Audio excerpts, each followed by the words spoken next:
Welcome into Hurrdat Sports Live, presented by Next Gen Male Medical. Welcome back, Hurrdat Sports Live. That's DB. I'm Ravi Lulla. We are joined now by EJ Barthel, your running backs coach at the University of Nebraska. Coach, how are we doing this morning? Good morning. Good morning. How you guys doing? Coach, how we doing, man? Do you have a little downtime for a second, or like how we doing? Nah, man, it doesn't exist in college football. You know that. Come on, man. Ain't no such thing as downtime, man. Hey, at what point did he call the staff meeting for you yesterday? You see, you try now. You're gonna catch me. Now you're gonna catch me. See, no, I'm not getting set up. Coaches. Yeah, we normally have staff meetings. At that time. So, yeah, just sometimes he'll cancel them. Sometimes he'll run them. So, But you're trying to set me up now, bro. Never. So diplomatic. Oh, he killed me, so you don't have to worry about that. Like in any heat that comes out of anything, he's blaming me, so it doesn't matter, man. Oh man. I appreciate you guys having me on the show. I mean, I've been here, 3 seasons. My first time. Golly, I get enough heat from y'all. I can't get on the show. Golly, what? See, this is the part of you that I need people to see. Like, yeah, that's right. They see the stoic, like I like to call you musclehead, where you're like the guys. Like, this is funny, right? Like this is why you're good on the recruiting trail. It's like people when they need discipline, they're going to get disciplined, but and you can do it with love. But my man's got jokes too. That's right. Listen, you coach hard and love hard. You know what I mean? Coach hard and love hard.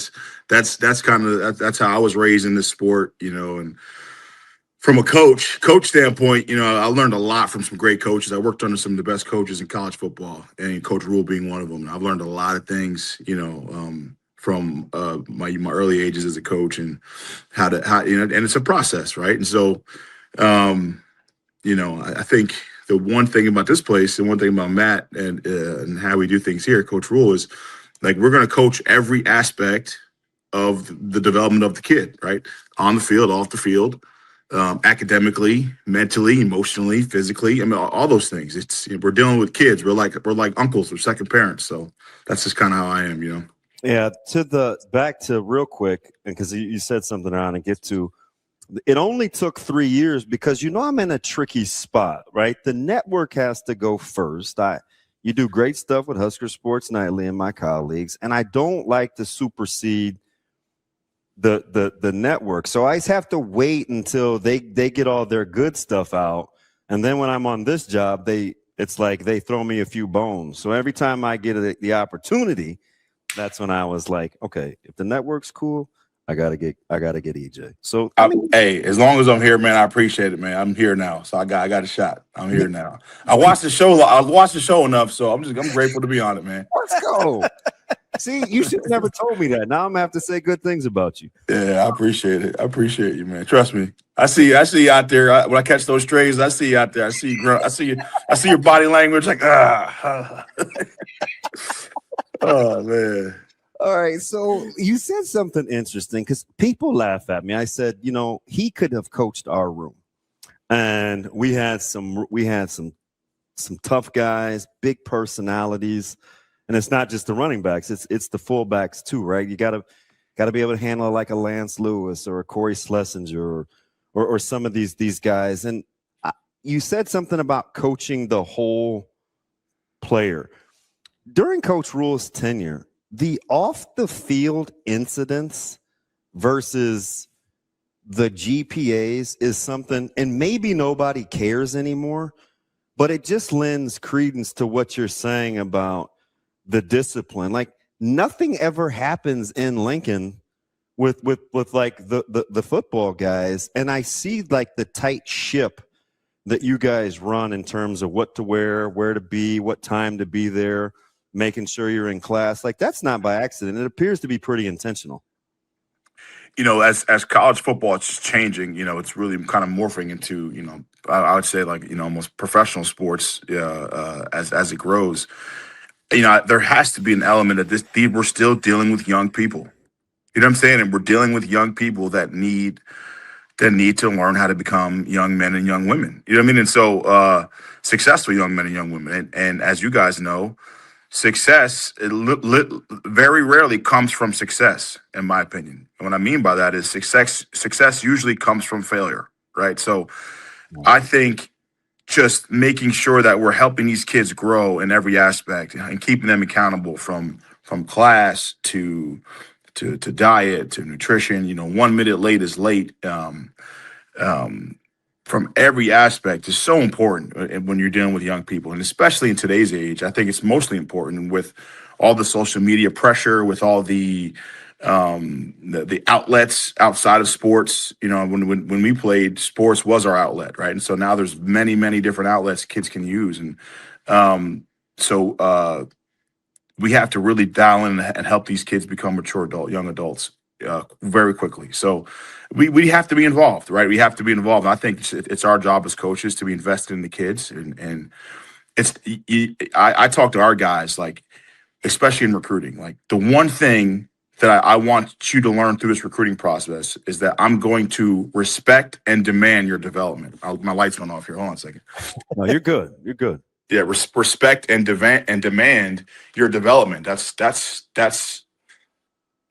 key. And if you can understand where my emotions are coming from as far as being aggressive or being accountable, and if the player knows it's coming from a place of care, they respond differently. You know what I mean? They respond differently. They know you care, and that's important. And so let's be honest, some of the demographics of kids that we recruit, sometimes more, and this isn't the right way, but more than times, a lot of these kids come from, tough structures at home, right? So we need to be that rock that provides that structure. That's how I view it.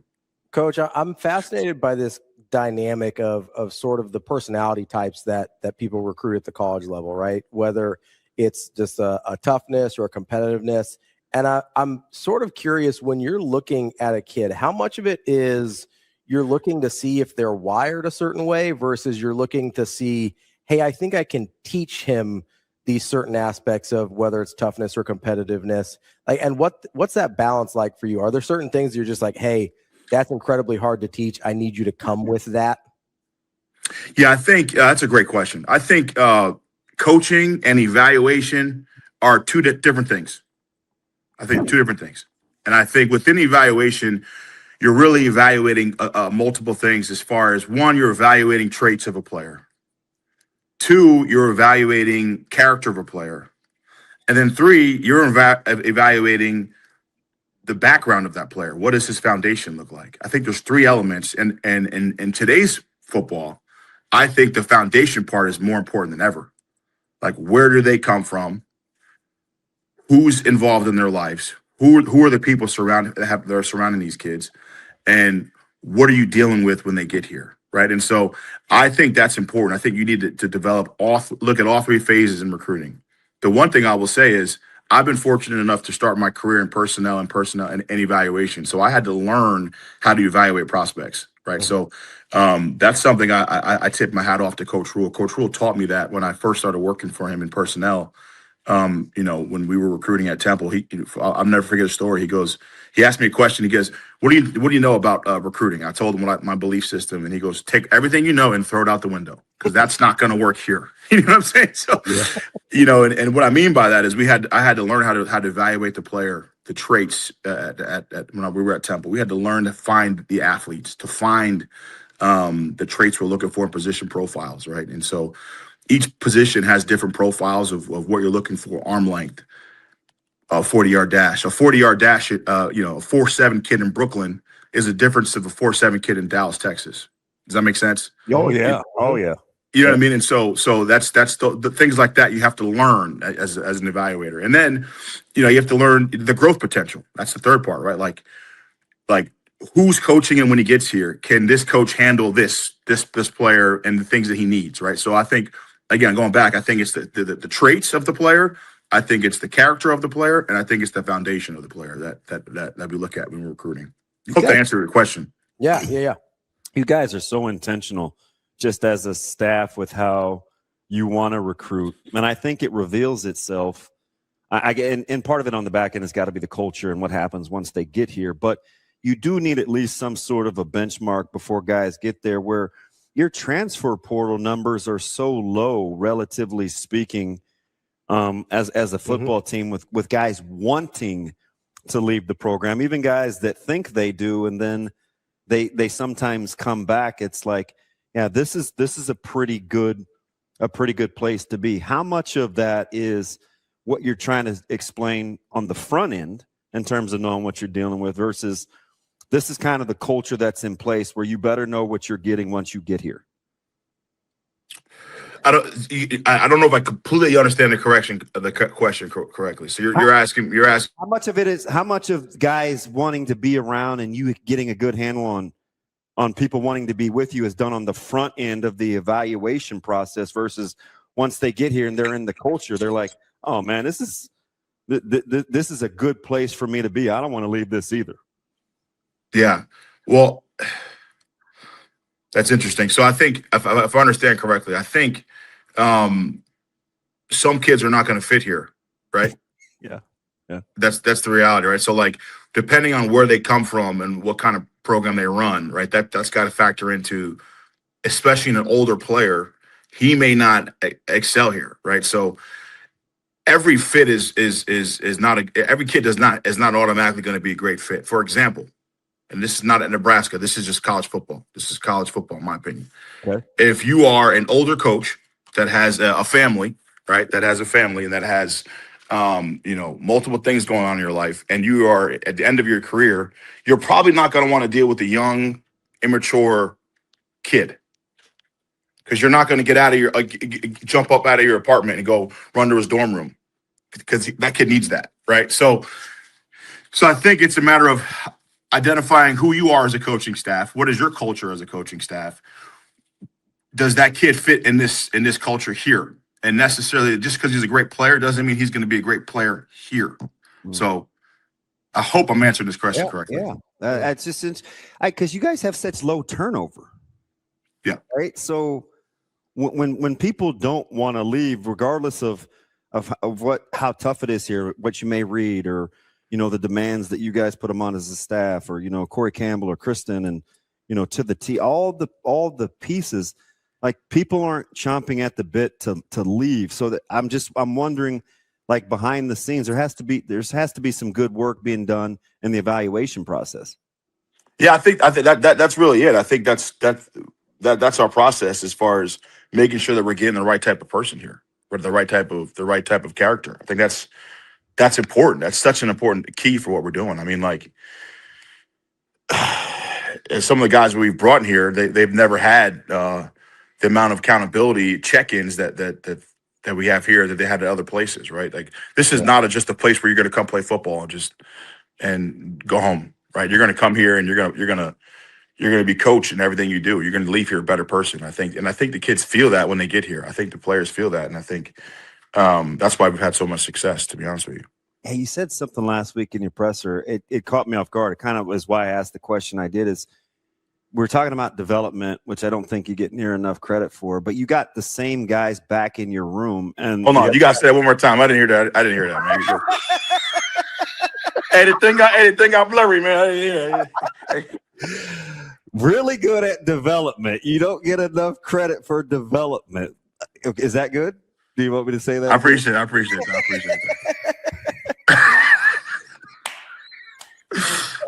that.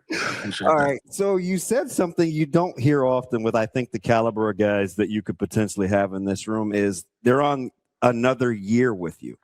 Like everybody in that room, and the one guy that's not, you recruited. I don't know how many coaches can say that, but I kind of think it speaks to what you're talking about because you said something cool after that. It's like, I know if I need to change my EDD or my everyday drills to either pass pro or their footwork, or maybe it's stance or maybe it's ball security, because I know the guys, right? Like it's very understated and underappreciated how important that is when you want guys, especially young guys, to like level up the next year is you know exactly what you're dealing with. That's right. I mean, that's really an advantage that I think I have right now. I think that One, my style of coaching is deliberate, right? So like, I just a lot of coaches would agree. are what's that? I would agree. I think our style of coaches, some style of coaches, they have their systems, they have their drills, and they just kind of here's what we're going to do, right? And so I think and you've seen my running back drills, you've seen my running back meetings, you've seen me coach the guys. I really, to me as a coach, what we're doing in our drill and preparation work has to correlate directly to the football field and to what we're doing either that day or that week or that or that season, right? That it has to make sense to me. Like if we're gonna run, like for example, like running back guys or guys come out there, line the bags up and run through the bags. Well, that's 12 minutes, right? So 12 minutes of bag work, right? If we're not working on eye development of stutter of like a counterplay and what that looks like with the backer squeezing and another backer wrapping and then where your eyes should be and how you react to that, and that's you're wasting time in my opinion, right? So like you have to prepare the kids for what they're going to see on the field. You know what I'm saying? And so I think one, that's how you should be coaching, especially when you're doing your meetings and individual work. And two, I think for us, our staff and implemented by Matt, Coach Rule, our staff, we're deliberate with what we're doing in practice, right? Like, so for us, I'm going to put down like, hey, player X, you have to get better today at 1, 2, and 3 things.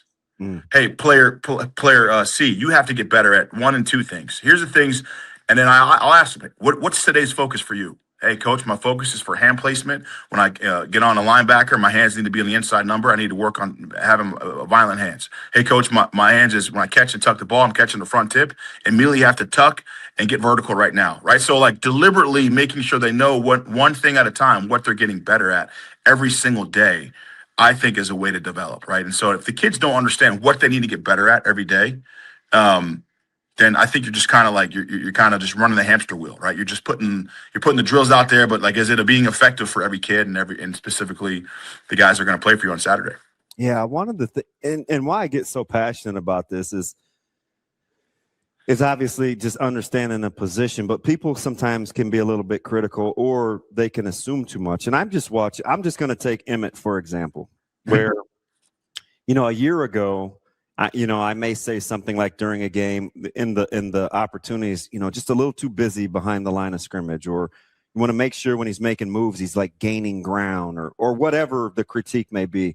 Mm-hmm. And then I'm watching it as the year evolves this year. And I'm like, man, look how he presses the point of attack, or the sneaky timing with like duo when he gets motion versus when it's not, or so those little nuances that I'm watching guys develop in terms of their patience and pressing the point of attack. It's like those are intentional, but you don't often hear guys get, and credit's bad. Like I'm not a big, well, make sure this guy gets his pound of flesh, but I do think we assume with the running back position that a lot of it's like 90% on the player and 10% on the coach, when learning how to run is actually a thing. Like I could see that development with EJ in particular, if we're going to use that example, or Mosey, who's actually learning to be a real running back with his vision and patience and anticipating who's playing over the top, or, Makai learning to now run behind his pads. Like those are things, like little things that you can see happen that have to be intentional in that running back room. I'm sorry. I'm leaving this room, but the sensors keep messing me up here. It's unbelievable. At least we get a nice view of the facilities. Yeah, we just get to see this palatial estate that you. Yeah, that's right. So, I think a couple of things you talked about I want to address. Right, the first thing I think you talked about right there is the running back coach is not, necessarily a teacher or developer. He's just it's mostly a player. That's, to me, when I hear that, it drives me crazy, right? Because you play the position, right? So the elements that you need to learn of all the positions. it's kind of crazy when people say that to me. I just kind of like, man, it's like, wow, man, do you understand how hard it is to dissect your eyes pre-snap and post-snap and protection in the run game and outside zone, inside zone, tight zone, timing, patience, tempo, et cetera, et cetera. Hey, Makai, here's Makai. Here's Makai here. Oh yeah, where's Mean Face? Put him Hey, on. Where's Buddha? There goes little knucklehead. What's up, y'all? How you doing, man? I'm good. How y'all? I'm good. So I figure you're smiling because you're with your guy, but man, you look good, man. What's the weight right now? I'm probably gonna be like 197 today. I was 196 yesterday. All right. Would you finish your meal at my house this time around with weighing 196? If I finish the meal at your house, I'll probably be like 200. EJ, he was so paranoid. He was like watching his diet. You look good. Bro. Yeah, this guy tell you, shoot, I'm on every single day around him, man. Hey, what's your weight? What's your weight? You know, I mean, again, it's talking about being deliberate, right? Every guy's got to be, we got to be locked into making sure that, he's a young guy. He's got to learn how to. The next phase is being mature in his diet, and it sounds something so easily, but you have to be very, very disciplined. You know what I mean? So, let me finish my interview, man. I'll get out of here. Makai, tell him to tell his family hello for me. I got you. All right. So, yeah. So, I guess what I'm saying is here, man. So I think that's kind of a wild statement. You know what I mean? Like as far as the development process isn't important for the running backs, right? So there's some God-given players in that running back position. There's guys where you can hand them the ball and they can just go, right? We're not talking about those guys. You know what I'm saying? You get what I'm saying? Like there's probably like what, like every year in college football, maybe one or two of those guys, right? Three of those guys. And, so if you have a guy like that, I've been around Saquon Barkley. I've seen that happen, right? So I've seen guys that you can just give the ball and they can figure it out, right? But very rarely does that exist, right? And so when I was assistant running back coach at Carolina, working with Christian, I remember the night before, when Coach Nix I was working under, he's like, "Hey, you got Christian in drills tomorrow." I remember being all nervous, man. I was like, "Oh, I was a young coach, at that time." And I'm thinking, like, man, like, this is the best running back in the world. Like, what am I going to tell this guy? You know what I'm saying? Like, you know what I'm saying? What's he going to learn from me, right? And so I was like, you know what? I'm just going to be, like, deliberate about the basics and fundamentals. And he missed a read in outside zone, and I ripped him for it, and I come back, say, "Hey, man, you got to press this and hit that." And he looks like, he goes, "Oh, thank you, appreciate that." Next rep, your hands were low. Thank you, appreciate that.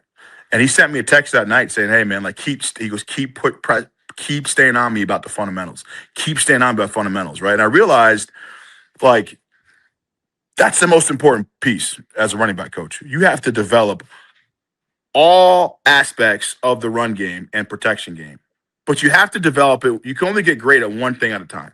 You can't go into a practice trying to get better at 5 things. Right? Like we got and Emmett is a great example. Like I could tell you exactly spring season, things he had to work on, what he had to achieve. His first year with me, he had to just he had to learn the cycle of the snap, right? Like the play is called, and then there's 6 seconds between the play being called and the ball being snapped. Within those 6 seconds, where do my eyes go? Mm-hmm. Where do they belong? Mm-hmm. When the ball snapped, where do my eyes go? Right. So as a young player, you have to learn that. Right. So I think his first year with me, he had to learn the cycle of the snap. Right. Making sure his fundamentals were right, his footwork, his mesh point, getting the ball, putting his eyes in the right place. And then the second part, once you learn the cycle of the snap, then I think for Emmett, he had to actually go out there and do it. Right. He had to go out there and find success. He had to miss reads. To understand what that feels like and what that looks like, right? So his second year, his first year, you'd hear, "Oh, well, he would stop his feet too much, or he wouldn't hit the hole," right? Because and it wasn't necessarily he wasn't seeing it; he just wasn't experienced at it yet, right? And so the second year, you got to see him really 2 things. You got to see him understand the run game, understand the pass game as far as route technique, and he really learned how to compete. Right, like he learned Ramir Johnson and Dante. He learned how to compete, right? Like in camp during the season, And I think when you learn how to compete and every single practice you're trying to master your craft as far as what your aiming point is on duo, where your eyes need to be, how I need to react on outside zone, on tight zone, on counter, on pin and pull. Like there's every single run is different. So when you learn that part of it, you come out of that thing like the shiny toy. Like, all right, now I know I have my arsenal, I have my weapons, I have my running back menu. And now, like, for example, last year, Emmett Johnson's deliberate practice was different than Mekhi Nelson's deliberate practice. I had to make sure that when I had free time of 6 minutes, 7 minutes here, I had to work on a choice route step with a hand swipe on Emmett to get reps at that, while Mekhi still had to work on maybe pressing the point of attack or whatever. Pressing the point of attack, seeing the mic point. If the wheel flies over top on duo, I can replace the wheel, right? So, like, that's important, man. Like, you got to learn every single thing. You're not going to learn all these little things just one time, just all at once. You have to slow it down, dissect it, and demand you get better at one thing at a time. And that's what you saw with Emmett Johnson. You guys are so close, and we're weird prima donnas. And I tell these stories, and you talked about a natural guy, and you don't have them often. I mean, the first scrimmage we're watching, they wanted the older guys to cheer on the younger guys. I'm watching, 3s versus 3s and 4s versus 4s. And LP rips off like 7 long runs. These old school ugly Converse, right? And I mean, it's just house call after house call. My man Ed Stewart, who was playing defense at the time, he put his arm around me. He said, "Well, young buck, looks like you got your work cut out." Right? So it's just like, and to be able to cheer for those guys and to have our room as tight knit as it was. Like, that's when the magic happens, right? Because what you're talking about, if you get 6 or 7 minutes with EJ, you get a couple of minutes with Mekhi, you get a couple of minutes with Mike. It's like they have to understand and be mature enough to know it's different for me. I may not be getting the same feedback, but it's for me, and then I can cheer for those guys, because that's really when the magic happens in your room as a totality, right? I'm looking at Connor Booth. He may have had the best run of the day the other day, and he didn't say nary a word, right? Nobody said anything to him, and I'm just like, you need a room like that, because the floor gets so much closer to the ceiling that way when your room gets along.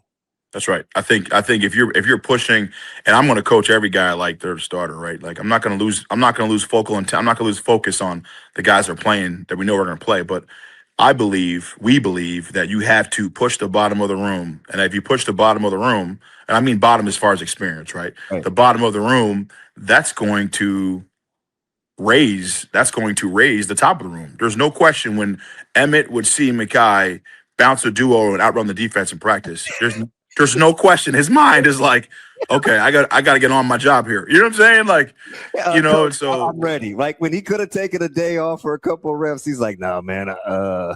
Exactly right. And that's I'm sure that's how your room was. You know what I mean? Yeah. Like, it's like, oh man, this guy is coming for me, man. And so that's healthy competition. It honestly, when I was at the combine with Coach Rule, and the amount of GMs and player personnel people and coaches that came up to me and talked to me about how they loved Emmett's interviews and the way he competed and all those things. Like, it was really it was really satisfying, and I just felt really grateful in that moment to hear all the things that we preach about really come to life. You know what I mean? And so, but you're right, man. I think it's it's competition and pushing each other. That's how you get better. And we're fortunate right now. We got a good room. Coach, I kind of want to ask you about the relationships within a coaching staff, right? Because I think a lot of times as fans and media, we silo things off, like, oh, the running backs aren't playing well, it's the running back coach's fault, and the wide receivers aren't playing well, it's the wide receiver coach's fault. But especially with your room, right? How important is the relationship between like you and Dana Holgerson and Geep Wade to understand, hey, this is what Satterfield. It's Satterfield. And this is even to kill shorts, right? Like the blocking on the perimeter is incredibly important to understand, hey, this is what my room does well. versus this is what your room does well versus this is the kind of game that Coach Holgerson likes to call. Like, how important are those relationships that maybe people don't see all the time? I mean, those are extremely important to me. I think like the chemistry that we have, in the room, right? The expectations. One, like if you come to our practice, you're going to see me and Coach Shorts competing. Oh yeah. You know what I mean? I want my guys to do great, and he wants his guys to do great. And so I think it keeps us accountable as coaches as well, right? It keeps that energy and making sure that one, listen, it's got to be professional. There's got to be genuine love there, right? We can't, you got to stay together. We have to leave the room all as one. That's important. And two, I think like us pushing each other helps you get better, right? And so, like it makes the room better, it makes being here better, it makes the energy, your players feel the energy you guys have as a staff, and so, we are a tight crew right now, and so we got to know each other better, and then we got to know each other's individuals, how to push each other, how to communicate with each other. That's a learning process too, right? Like, how is this coach going to respond if I crack a joke at him? Is he going to, you know what I'm saying? You know what I mean? So you got to learn those guys. And I think going on year 2 with Coach Hogue and DeKeel and now just spending time with Geep, learning his character, and it helps the communication process. I think that's important. It helps the energy at practice, and the players, especially young teams, they feed off that energy. You know what I mean? And so we read a book, Pete Carroll's Win Forever. And in that book, he talks about he felt when he was at USC that like it was the coach's job to bring the energy to players at practice, and that was a difference maker. And that really hit home for me because that's what we do. That's kind of my mindset, right? I want to make sure that our guys, the running backs, that they understand practice is like a game, and it's no different. That intent. The seriousness of that, the intent, and each rep matters, right? We cannot. There's no time for anything other than elite effort and elite focus on each rep. Because if we miss a rep in a 12 play, if we miss 2 reps on a 10 play script, I mean that's big time. So, the practices are really important. Yeah, I'm just going to tell you 2 things. Number one, you're the only guy other than Coach Williams that I have to wait for like the right moment to go in and try to get a love hug, because you guys, neither one of you talk. You're always intense. Your fists are clenched. I'm like, I just want to go say hi to my guys. I wait, so I always appreciate that. But you referenced the competition with Coach Shorts. I can't believe how tough he is. I tell him every day, whatever the temp is, my man is rocking shorts, Coach Barthel. Like, you got to get DeKeel's toughness when it comes to tackling the weather, because he gets busy out there in some shorts, man. I don't know what it is, but, man, that he gives 2 cares about what the weather's doing. I'd say, well, one, he's from Jersey, so I understand where that comes from. You know what I'm saying? Good point. You know what I'm saying? But the reality is that he got 10 years on. I got 10 years on him, man. So you know what I mean. I ain't got. He's still trying to prove his toughness. I ain't got to prove it no more. You know what I'm saying? I'm seasoned. You know what I mean? Don't let DB shame you into trying to wear shorts all the time. It ain't happening, bro. It is not happening. Trust me. I ain't messing around with that cold, man. I ain't messing. I don't know. I never understood that. How does toughness correlate with being cold? I still don't get that. I'm wearing a jacket in here right now because you break this thing down to like 60 degrees every morning. Oh man, I remember when I was a player. I come out, my sleeves on. People like, man, you soft. I said, this ain't got nothing to do with being soft, man. I appreciate the time, man. Coach, the captain gave us his blood cake. I call Keith the captain, right? Because he's always trying to deal. And I appreciate it. You said, hey, did you clear this with Keith? I said, all right, I'll be right back. I said, hey, Keith, can I get Coach? And he's like, is it good with it? I'm like, that's my guy, man. I think I can get him right.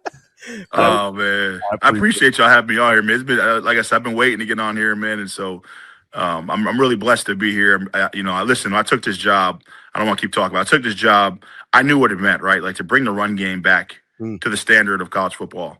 I thought that was the ultimate challenge. You know what I mean? And so, not saying that we're done, but I think we made a nice jump last year, and I think that we continue to keep to make that the goal. And I know how important the running back position here is at Nebraska. I know how important the run game here is in Nebraska.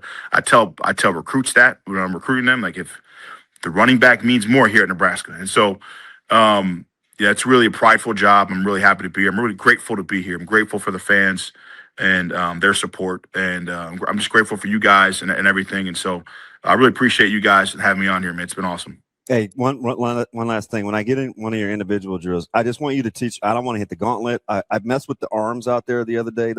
Still a little stiff. Let's get some WD-40 on those things and loosen those things up a little bit. But I just want you to teach me to walk and talk with my phone.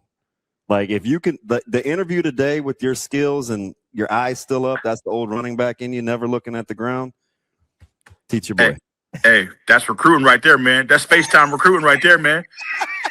That's right. You get reps. That's right. I get reps at it, man. Distractions. I got lights coming, players coming, man. Come on, man. I'm ready. I'm built for this. I've been trying to get DB to do a little more recruiting where he's at, but he won't listen to me. So now I got to play against your guys. See how you go. Oh, man. I feel. Yeah, we'll leave that alone. We're good. I got you. Appreciate the time. We'll talk to you soon, okay? Great talk with you guys, man. Take care. Thanks for having me on. Thanks, Coach. That's Coach EJ Barthel, the running backs coach.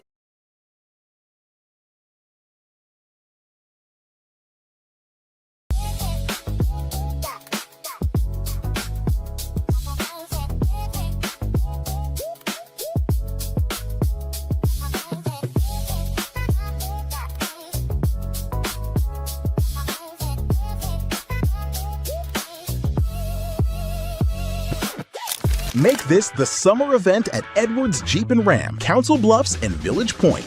Lease the 2026 Jeep Wrangler Sport S starting at $289 a month. Built for the road and ready for summer. This June, the savings are as big as the season. We've also got the 2026 Ram 1500 Bighorn starting at $399 a month or finance at 2.9% APR for 72 months. Don't miss this pitch. Slide into savings at Edwards Jeep and Ram, Council Bluffs and Village Point.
It's time to slide into savings at Edwards Chevrolet.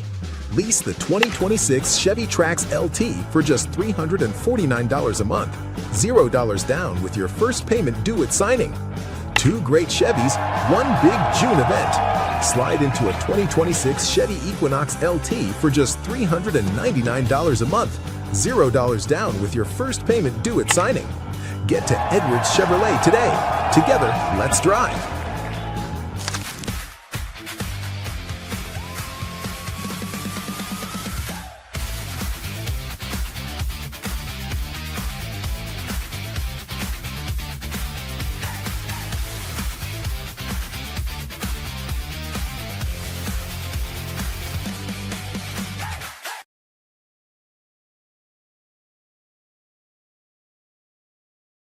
Looking for an easy win for the whole crew? Tuesdays at Hurrdat Sports Bar and Grill mean one free kids meal with every adult entree. Bring the family, grab a burger or wings, and let everyone enjoy the game day atmosphere. Great food, big screens, and something for everyone. That's a Tuesday done right at Hurrdat Sports Bar. We are joined now by Nebraska offensive line coach Geep Wade. Coach, how are we doing this morning? Doing great, guys. Appreciate you guys. The least surprising thing ever, you're on the move. Like, this is just kind of what you do. It never stops, man. In the car, making time for us. I appreciate it. No, this is a fun time of year. You know, as a coach, we're all competitors, so we enjoy this time of the year too. And you're out here competing for the best players in the country, and we want to bring some of them back to Nebraska with us. Coach, all right, you kind of open the door here looking for the best players in the country. I'm fascinated by like recruiting evals and player evals and all that. So when you're out there looking for a guy, I'm trying to figure out, because I don't really have a football background, so I'm trying to figure out as I'm watching offensive line play, would I rather have a guy, if I'm in your shoes, that has the feet that I'm looking for and I can teach him the hands, or has the hands that I'm looking for and I can teach him the feet, or is it position specific? You know, I tell kids all the time, we all want them to be bigger, stronger, and, sometimes that takes maturity. That takes age. We're recruiting 16, 17-year-old kids sometimes, especially when you're recruiting 28s and 20, you're a year ahead. But like, I've always been a coach that I like athleticism. I think that if you have great feet, you can get in front of blocks and the strength will come over time. If you're real strong and you don't have great feet, then I think that's a deterrent, and you'll have to keep developing, and you won't play as early. So I'm more of an athletic O-line coach. Don't get me wrong. In the Big Ten, I want to be as big as we can be, but athleticism is something we look for. Coach, you're fascinating. I've watched you since the bowl game. It was the first position group that I wanted to spend time with down at Gorman, and I'm kind of watching your group, and it's fascinating to me because as a guy that's partly responsible here because of O-line play, I've always loved it. My best friend was an O-lineman, and I was like, gosh, I wonder what this transition is going to be like, because that group was so closely connected to their previous coach. They moved as one, they practiced as one, they were always out first. They were they were the last ones out there. And when I watch you work, how quickly they took to your juice and your style, and like I call it the intimacy of teaching, right? Where you'll pull guys to the side. You're very finite. I'm like, this is actually fun to watch. Is that how you prefer to coach, or is it during this time in the off season that's how you can coach? I think as you get older in this profession, you actually become who you are, and you're tried and true to who you are, what you believe in. And as Coach Rule always says to us, like, the great ones change. I've changed over time, but I think you change with minute things. I think you are who you are. And I'll tell you a quick story about me that kind of changed my career path. Was I was out of coaching the COVID year. I'd been in East Carolina, didn't have success we had, and I truly felt like a failure that we didn't get it done there. And I sat out a year, and it was the best thing I ever did in my life. And I learned that the things that I thought mattered didn't matter. All that matters is the kids, the type of kids you bring into your program, the type of kids you bring into your room. And the last 5 to 6 years have been the most successful and rewarding of my life. And I truly am comfortable in my own skin of what I look for, and what type of kids that I want, and truly believe, Georgia Tech was really, really good to me. Coach Key and Coach Rule are actually really good friends, and there are a lot of similarities. And that place really propelled my career. Because of the type of kids that you recruit, the type of kids that that we're looking for here, that are just wired the right way. That it's just like you guys. You have guys that you guys interview, and it's guys that love life, love football, love to come to work because it's easy. It's easy when you say it's easy, but it's not easy. Week 7, and we're getting ready for Indiana at home, and it's a Tuesday, and coach rolls up your tail, and it's just you gotta find guys that love it, and I love it, and that's something that I love what I do. I believe in myself and Coach Teasley, and I just think it's a great profession. Fascinating, because one of the reasons I rock with Coach Rule, we're clearly fairly close, and I love his authenticity. And he said something a couple months ago about, the longer he's done this. We were watching some film on a high school player, and he said, this boils down to how much do you love playing, and I want tough guys. Where we hear a lot about measurables, we hear a lot about athleticism, and it's just interesting to see how you guys have both settled in on this. So I have to kind of ask, you're coming from Georgia Tech. I think Coach Rule would be extremely, I hear it from everybody, right? Just knowing so many guys in the program, demanding, wants your best. You feel like you leave 30 minutes and you need to be a better person. Like, I get all that. It's what kind of draws me to his style of how to attack life. What was it about leaving Georgia Tech to come to Nebraska where you're like, this is the place I want to be? I'll tell you the honest truth. I don't know if you feel like you've done everything you can in a place at Georgia Tech, and we, I loved every second there, and it made me a better coach at Georgia Tech, and the type of kids, and because I truly think we were the hardest playing unit in the country last year. And I tell these kids every day here, we got a lot to get better, but we can be the hardest playing offensive line in the country, bar none, black or white. That's what I want. But Rule's that guy. Like, I've known Coach Rule for 20 years. I used to go visit him all the time at Temple. I'll tell you a quick story about Matt. I went to visit on a spring break, him and Coach Satterfield and Coach Snow, and all the guys that were with Matt. And I just missed a mat drill in one of Coach's famous mat drills, and he did one for me the next day. He called the team in at 6 a.m. So he probably didn't like me that I was there, but I've always followed Matt in his career. I've always been drawn to work for him. And, after this year, I had a couple opportunities, and he called me one night. I was at my son's basketball practice in early December in Atlanta, Georgia. And, I basically took the job without even asking my wife. I was like, Coach, when we get home, can you talk to my wife? And but I was like, I'm going to Nebraska. I'm going to Nebraska. That's where I want to be. And I think in my life right now, in the middle of my career, that's where I need to be. And listen, I know there's no honeymoon in Nebraska. I get that, and I tell our kids that every day. I think you become who you are. If you work hard and you callous yourself and you have a mentality and you just do it day and day and day, it just becomes who you are. And I think that's going to become who we are. Coach, you talked about being able to play harder than everyone else. And over the last couple of years, that's started to be a thing where that's what I look for in guys, right? What's their motor? What's their competitiveness? What drives them to be able to do that? When you're trying to get that out of your offensive line group, like, how do you coach that in a practical sense? Because it's really easy to say, right? Everybody's like, oh, we're going to be the hardest playing team in the country. How do you coach that on a day in, day out basis? That's a great question. I think, a lot of coaches yell at people, get your dang hand inside, or, I don't do that. I coach those guys.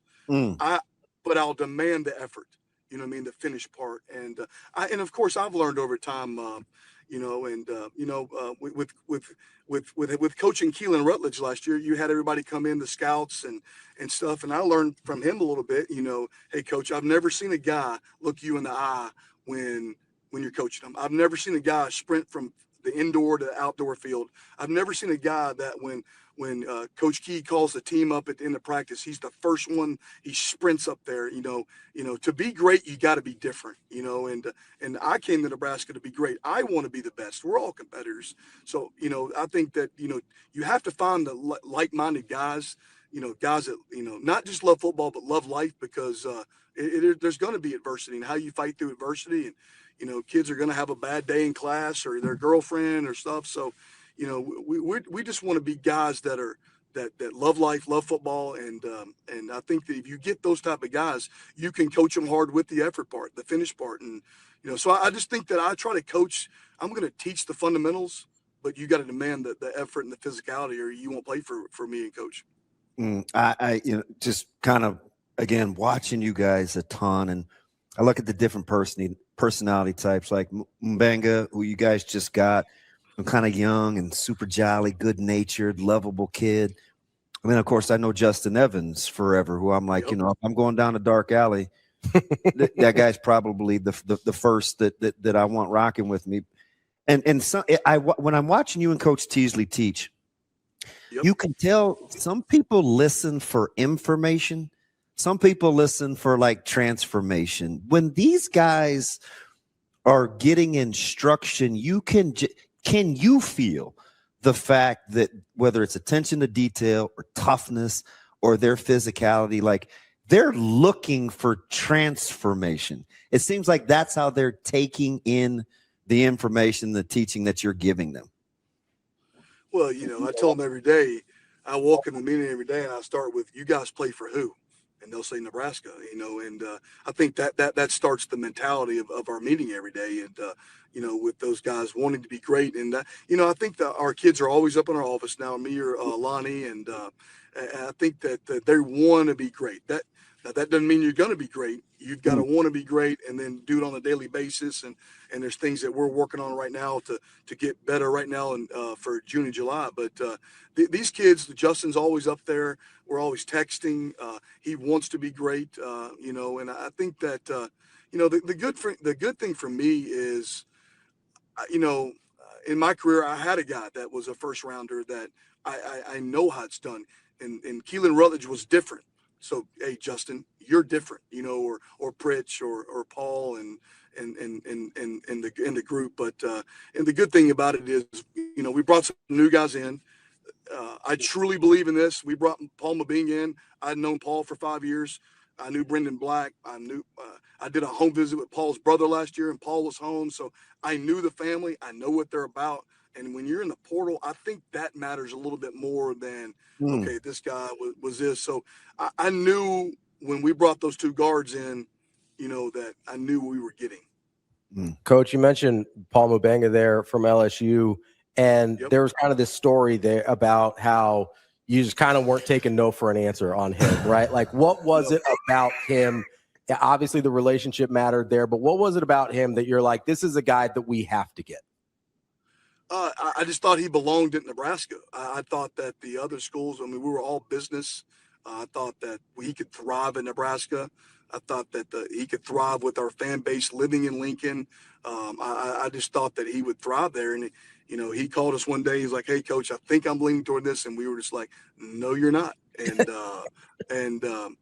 and his family was, they're just unreal people. And, they came up the spring game, and they're just, that makes it better too. You just know the family, you know the type of person Paul is. And, and then Paul, we had some people that help, me and Matt have some good friends in the profession that said, hey, these guys will take care of you. These guys are, they're on the up and up. And so it wasn't just us at the end of the day, but it's been a great fit, and such a great kid. It's going to have a great career too.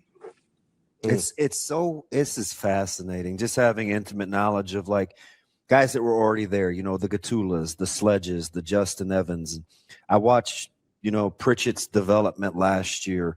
I know what Spindler told me behind the scenes about the culture from Notre Dame to Nebraska. And to hear you talk about, because these guys, they're pretty good natured, but they want to perform well. There has to be something, some indicators, something that you're seeing, and maybe it's just the familiarity of knowing what you're looking for, but they all say the same things today, even though they're coming from very different starting points. It's fascinating on your impact so far. It's not me. It's actually the type of kids we're kind of going back in a circle here. It's kind of just the type of kids that you bring, and that matters to me more than anything is just the mentality and the toughness. And these guys like Paul and Brendan are coming in. They're just grown men. They're at every meal. They come extra. They don't miss class. So they want to be great. And then they've just thrived under Matt's culture, and this year it's been gritty and relentless execution, and they've just bought in, and those are gritty guys, and that's what Matt wants in this program, and I'm right behind him in that. Coach, so I'm fascinated by kind of the personalities that teams take on, and I think sitting here at Nebraska and having lived here my whole life, I think there is a sense that if Nebraska could take on the personality of an offensive line group, that we would all kind of feel a lot better about where the direction of the football program's going. Have you seen, Yes, you always talk about like quarterbacks or the skill position players and stuff like that. What have you seen about when a team takes on the personality of a quality offensive line group and how that changes things? Well, I'll get even more intimate with you guys. I think I might be the only O-line coach in the history of college football to work for. I worked for the late Sean Clark at App State, who that really taught me a lot. It's a heck of a pull. He was an offensive line coach, one of the best around, and just the way he was just simple. The kids loved him, and it was just a great time of my life. And I got chills now talking about Sean. And then I went to work for Coach Key, who is intense, and just we practice so hard. It's just become who we are, and just just kind of flipped it with a culture, with a mentality. And then Matt deep down is an offensive line coach, so because Matt's one of the smartest coaches I've ever been around. So now we're talking ball, we're talking mentality, and it's like. I'm the only guy that's ever probably worked for 3 offensive line coaches, and people are always like, it's got to be hard. No, it's actually easy because those coaches actually get it. They know that offensive line is an imperfect game. It's an imperfect group. It's not ever going to be perfect, and the only thing that really can make you great is a mentality, is a nastiness, is an edge. People like to say standard. I don't like to say that a lot, but there is an edge here in Nebraska about playing offensive line, and that's what attracted me here. And I know it's there's no honeymoon phase. I know that, so I wake up every day knowing that heck, I want to be the best. So. I want the best group to be out there, and I can just tell you this: we're going to play hard, we're going to play physical, and that's what Matt's going to demand, and I think that's going to take us a long way this year. Coach, I've watched kind of the chemistry and the development in the quarterback room. I knew Latif was well liked. Kalen would come back for Bible study and stuff, even when he was back at Virginia. Well liked. AC off to a very good start. I asked Caleb and some of the guys. I saw Quinn Clark the other day, and I asked him about Calandria and how they loved the fact that because ball started so early that you guys just got a chance to bond on the field. How do you like? And it's just quick, right? You guys are all common gold. You're out there on the field. How important was it, or how much did you like the early spring start where you guys had to hit the ground running, and it was just about ball?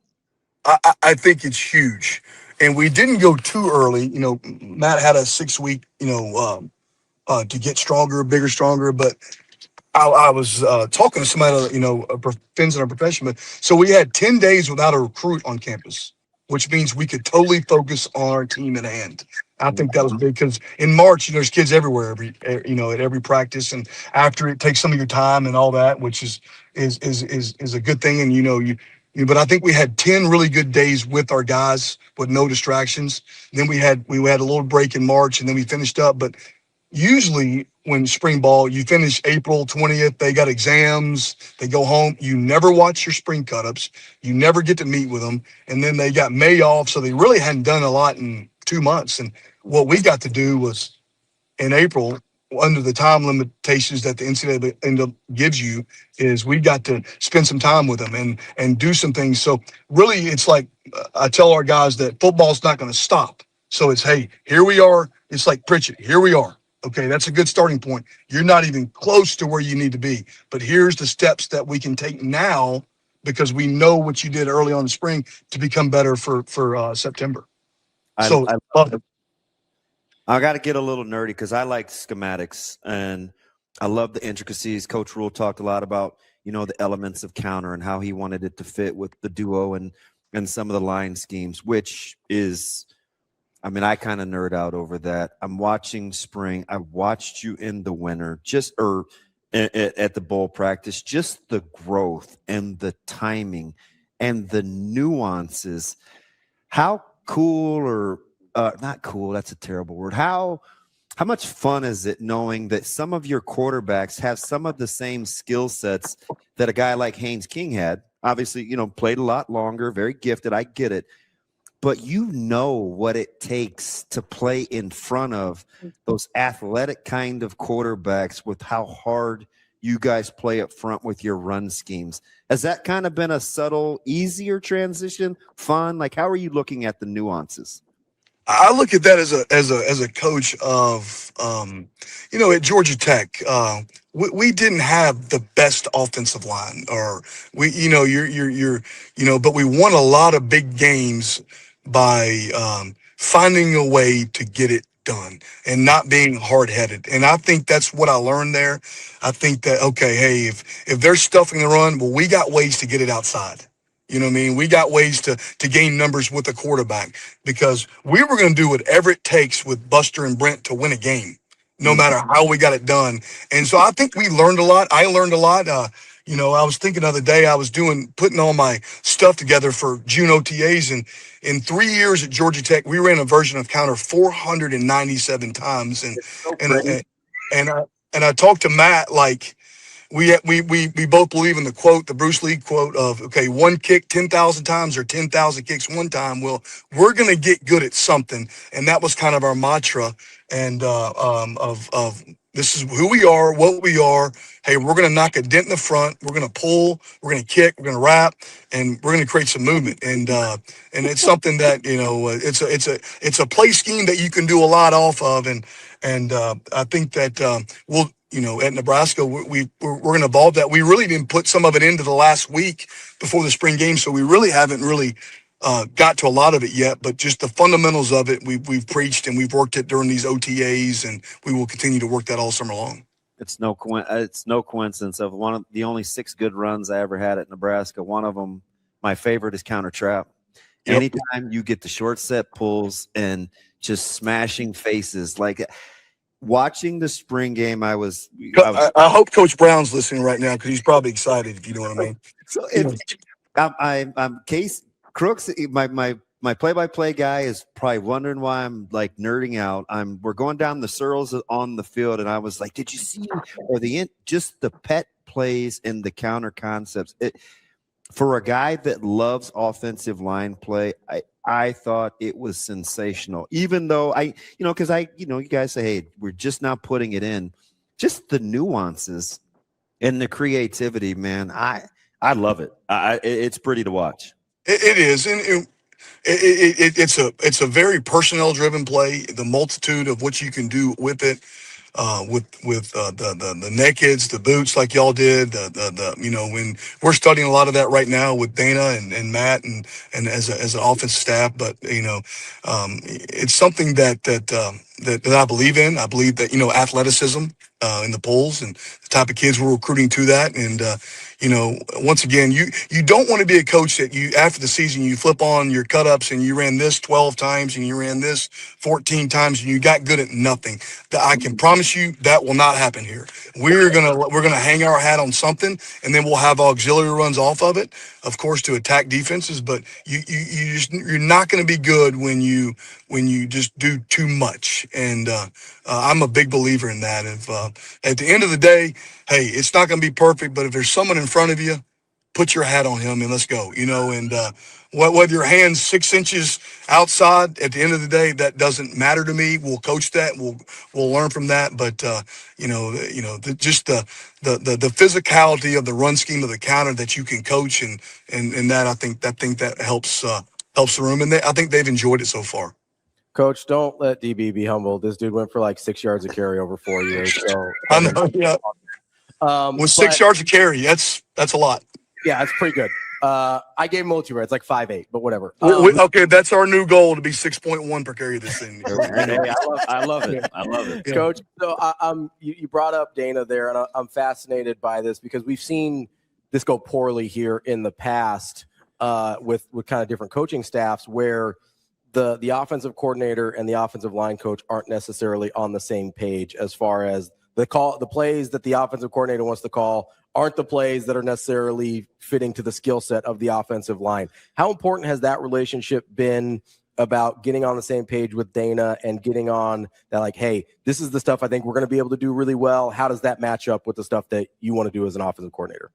I think that Dana's awesome to work for. It's kind of an honor to work for him. I think that with his background, with the Texas Tech, the Mike Leach, and he's evolved over time, and wanting to run the ball and be very efficient in the throw game and all that, and then I worked for the guy named Buster Faulkner, who they had he kind of had the same background, and at Georgia Tech we were 1 or 2 in the league every year running the football, so they evolve over time, and Dana's just been great. I think that, like, working with Buster, I kind of think about what Dana wants, and wants it simplicity, wants routine plays, and I'm all about that. So we're keep it simple, come off the ball, be physical, and that's what Dana.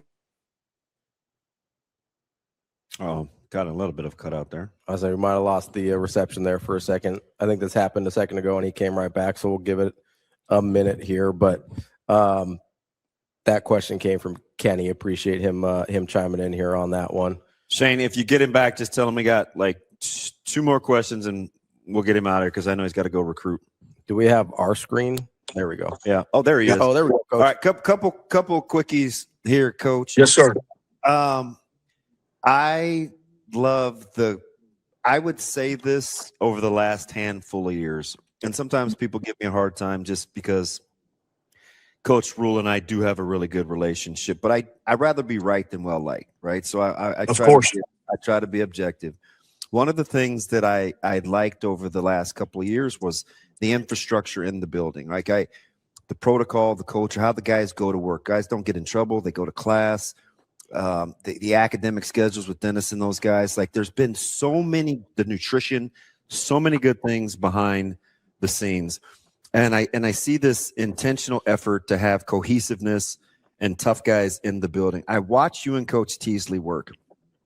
Famously, I was behind a tandem of offensive line coaches, and Coach Teasley has this great personality, and you guys can spread and conquer. And I think he seems like the type of person that's never met a stranger. I watch you guys work together. You share. There's this cohesion that has to be contagious when you see 2 guys that are highly respected, tremendous recruiters, great teachers. And sometimes I can't tell who's supposed to be doing what, that it's in such unison. Has that been fun for your guys to watch your 2 relationship evolve? Unreal. He is such a great friend. I've known Lonnie for 10 years, and and I'll even go a step further. When I was at Georgia Tech those 3 years, I had an assistant and a full-time assistant, and I've learned, and like Coach always says, we grow. Oh, shoot, we might have lost him again. We'll get him back. To watch them work, man, yeah, I'm glad you asked about Lonnie, because that was one of the things I wanted to ask him about, and hopefully he'll be back here in a second. But it's just cool to watch him work. I don't always enjoy going to watch and spending one time in one particular area, but sometimes when I Are you start, there? I'm sorry. Yep. Sometimes when I start with the O-line group, I just stay there. You were Can you talking hear about me? Yep, we got you. You were talking about your relationship with Lonnie. Coach Teasley. Go ahead, Coach. Are you there? Yep, we got you. We got you. I don't think he has audio. He might not be able to hear us. Okay, I was just giving him the thumbs up. Coach, can you hear us there? I'm not sure you can hear us there, Shane. But yeah, I'm fascinated by, because for a long time, and you correct me if I'm wrong here, it seems like there wasn't this dynamic of having kind of multiple offensive line coaches, right? Like that wasn't the case until the staffs opened up. Although I did think they had a pretty fantastic GA. Didn't get a ton of run, but he was really good. Under Donnie. Yep. Yeah, and so I was curious about as a guy that. Oh, we got him back. Coach, can you hear us? I can hear you. There we go. I'm sorry. I was getting a call and it messed up my stream. So, but I'm just glad you're tech savvy. 1 for Coach Wade, 0 for Coach Rule. you have to be. But right. to Lonnie, to be great, you have to have 2 nowadays. You development, like when I'm on the road, they're there meeting, vice versa. When he's on the road, I'm there. These guys got to have. You can't, and I'm comfortable in my own skin. When Coach Rule said, "What do you think about Lonnie?" I said, "Call him today. Get him here tomorrow." So for us to be great, and he's we think exactly alike. We can look at each other and be like, "Yeah, that's hard," or "That's not," and we're just different ways of approaching. He's a little bit more laid back and that. So he's a great person, great coach. I'm just excited he's here. Last one for me, Coach. I gotten a chance to know Coach Brown pretty well along the D-line. That's obviously the other side of the ball that the fans are really wanting to rally around. How much fun has it been to go against and see a guy that's as competitive and technically sound? He coached Tyler. These guys are different. I joked with RVP at the end of spring. I said, "Man, you're like 2 inches taller." And he's like, "Man, I'm just more confident. I know what I'm doing." And around Coach Manning too, like how much fun is it to develop kind of at the same time with your counterpart, because you both have to get each other better? It's been great. I rode with Rob yesterday, or for 3 hours just talking ball and his story and then with Coach Brown working for him, Coach Manning, and the success they had. And like the good thing about that, I can tell you that there's just no egos. We're all about ball. We're all there to make each other better. When we do one-on-one pass rush, when someone beats Pritch inside or something, hey, Coach Manning, why did he go inside right there? There's instant feedback of coaching, and at the end of the day, it's really all that matters. And just great coaches, great motivators, and I really just their scheme is very well technical sound, and so I enjoy it. It makes us better every day. Coach, I'll get you out of here on this, and you've sort of talked about this in terms of becoming comfortable in your own skin over the last 6 years and things like that. One of the reasons that I'm such a believer and ride with Coach Rule, even though I don't have the relationship with him that DB does, is since he got here, he's felt like he's been about the right things, right? He's transparent, he's authentic, and I want those things to be enough. Hard. Yeah, he works his ass off. Like, I want those things, especially at a place like Nebraska, to be enough to win. In your experience, in terms of, you've been at a lot of different places, you were just at a place at Georgia Tech that you said, as a head coach, pretty similar personality-wise to Coach Rule, and that's not an easy place to win, as we've seen historically. Just tell me, when is that enough to win? Like, having those personality traits, the things that have drawn to me about Coach Rule, in your experience, like, is that enough to win? Yeah, because you're going to win close games. You're going to win tough games in the fourth quarter. You're going to be built for that, and that's what we're working on right now. And I know Coach Rule's been self-evaluating himself, and like I do, and like you guys do, and it's just like when I leave his meetings, it's like I want to go run through a brick wall, and we got to have great players. We all know that, but we can also take the players. Damn it! People, stop calling Coach Wade. Stop calling our guy. He's busy. He said we could have great players, but I had a feel if I was going to get the goosebumps over a walk-off, that sounded like it might be it. I'm just saying I better be a 5-star calling. That's all. No, I'm not. Okay, there he is. Tech savvy, man. I made the joke, Coach. I was like, I hope that's a 5-star calling because that was about to be a great answer.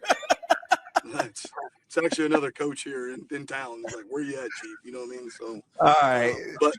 But no, the relentless pursuit of being great for Matt, and it's why I'm here. And I think that everybody in that building's got his back. With like I come to work every day. I don't want to let him down. He's just got that personality of we got each other's back. Let's go to work and let's do this the old school way, and let's get after and let's be physical but go get good players. But I'm excited to be here. I'm excited to work for Matt, and I'm just excited to show everybody what we can be, and fast.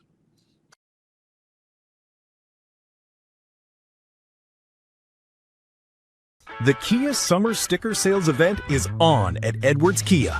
Lease the 2026 Kia Sportage Hybrid S all-wheel drive starting at $299 a month. Edwards Kia is on a winning streak. This June, the savings are as big as the season. We've also got the 2027 Kia Telluride S all-wheel drive starting at $469 a month. Don't wait. Slide into savings with the Edwards Kia Summer Sticker Sales event.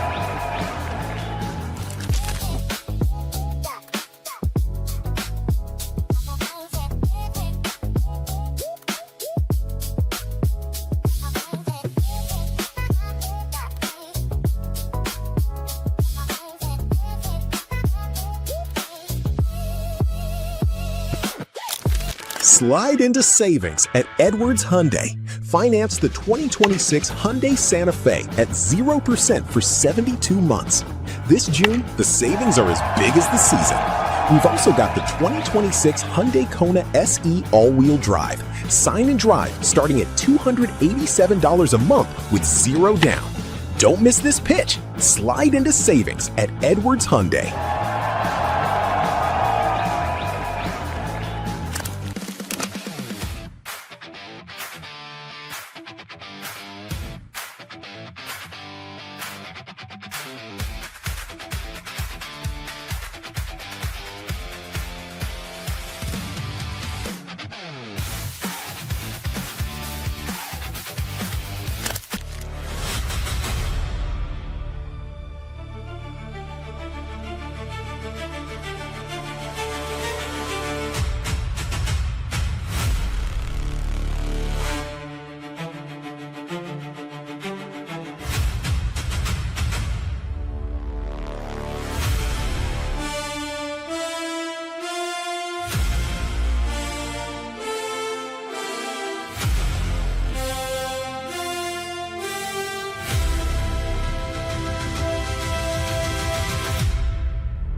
It's time to slide into savings at Edwards Nissan.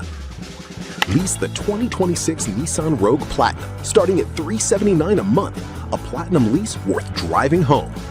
This June, the savings are as big as the season. We've also got the 2026 Nissan Pathfinder SV starting at $399 a month while supplies last. Don't miss your pitch. Slide into savings at Edwards Nissan.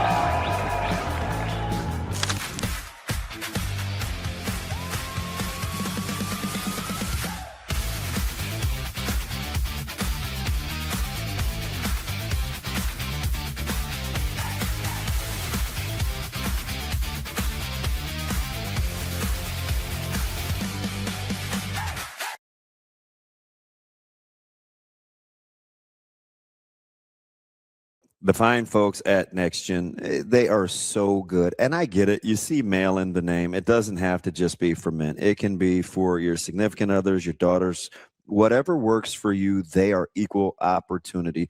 Great, easy location. The phone number 402-614-9700. From at-home tests to peptides to ED, whatever you need to feel better about you, make sure you visit the fine folks at Next Gen. Again, 402-614-9700. That's DB. I'm Ravi Lulla here at Hurrdat Sports HQ. We are happy to be joined now by Phil Snow. He's the associate head coach at Nebraska. Coach Snow, how are we doing this morning? What's up, guys? Coach, how we doing, buddy? We got you set up. Like, who helped you? That's all I want to know. How'd we get this done? Well, our video guy's pretty good, Martin. So he got me. You're right about that. I don't know anything I'm doing with this video stuff. What time did you get up this morning? Oh, I normally get up between 4 and 4:30 every morning. That's what I heard. Did you hit the 10-minute plank? Today I'm doing it today. I've been working out at noon trying to change my routine. So. You want to shock the body? What are we doing? Yeah, I'm trying something different. You know, when you get my age, you got to be different. Hey, so listen, speaking of getting out of bed, I don't know what you've done to my son, but he absolutely thinks the world of you. I asked him yesterday, I said, hey, we got Coach Snow on. And he's like, oh, man, I might have to tune in for that. Can you send me a link? And I go, I've been doing this for years, and at no point have you ever been, oh, I rock with my dad. I want to see what he's doing. Like, I don't get it. From day one, you guys have been kind of connected. I asked him why. He said he's a straight shooter, and he's a super good teacher. Would you agree with those adjectives? No, Caleb's your kid's a great kid. So really intelligent, wants to learn. So, over the years, I mean, I've been coaching 49 years, so I maybe learned a few things to help players. So, but I've got to stay in my lane. So, we've got coordinators and position coaches, so I try to help when I can. So, Coach, I want to talk about that for a second here, because I do think there's a lot of people that are like, what is his lane? How does that work with the existing defensive staff, especially? Like, how would you describe your role within the staff and the way it's constructed? Well, I think one of the things that I was really fortunate, the old coaches, when I grew up, mentored us young guys. And when we weren't doing stuff that they thought was correct, we would sit down and visit about it. And, that is kind of a lost deal. So, and Matt knows that I like to mentor coaches. I try to help them in any way we can. If you just look at the staffs we had at Temple and Baylor, where they're at today, is amazing. So that's one of my jobs, is to help with the staff. And then the second is that if, I sit in the defensive meetings and if in the staff meetings, obviously, and if there's something I think that can help, or a different idea that may help, I bring those things up. Now, if they don't want to use them, that's fine. I just think there's different ways of doing things. And if you haven't done them, I think it's important that you hear that there are different ways of doing it and analyze, every avenue you can to win. So that's really my role in the staff. We don't have to compare and contrast, because I don't think there's real growth in that. But if I start with where we're at with guys in the building, and you and I have watched a lot of practices together, I think one of the things that I'm enjoying right now is the actual teaching part, where our guys can get on a knee, they'll pull kids to the side. We're very specific. I think Yelk just loves football, and Rob, Coach Brown. Yep. And it's so intentional. Is there still that place? You hear all the got to win now, and there's no honeymoon, but we still want to develop too. Do you like how you're meshing, or those worlds are coexisting, where you got to do some portal stuff, but you had a real high roster retention. You're still teaching. Like it looks a little different from my vantage point, at least this year. Yeah, I think the staff that Matt hired on defense are really good teachers. They all came from lower levels, most of them, and started at lower levels and worked their way up. So, they have a burning desire to be successful and teach and get players to perform. If you look at Indiana, that's what they've done. They've done a great job of coaching their players. And so I think this staff they're really good teachers, and I've had fun being around them. They like football. They want to hear different ideas. And so it's been fun. Let me ask you something, because people say this a lot. I remember one time Coach Pelini was talking. He took the podium and he was talking about a couple of players, and he said, "You know what? You could tell he really loves football." And I think to the layperson, it can take people a little back. Like, well, how do you do it if you don't really love it? And I would explain, like, sometimes people just do things because they're good at it, but I don't know how much they love it. When you say they're football guys, do you think we misinterpret like what that really means? Because sometimes you'll think, well, they've been coaching. How aren't they like football guys? But there's levels to this, right? Oh, there certainly is. And the end product is the video, is how you play, right? How hard you play, how physical you play, how detailed you are, and this staff has proven that over time. If you watch their video, their guys play hard, they're physical, and they know exactly what to do. So that's the bottom line. People that love football, you can tell by how their players play football. So that's how I would grade if I wasn't a football coach.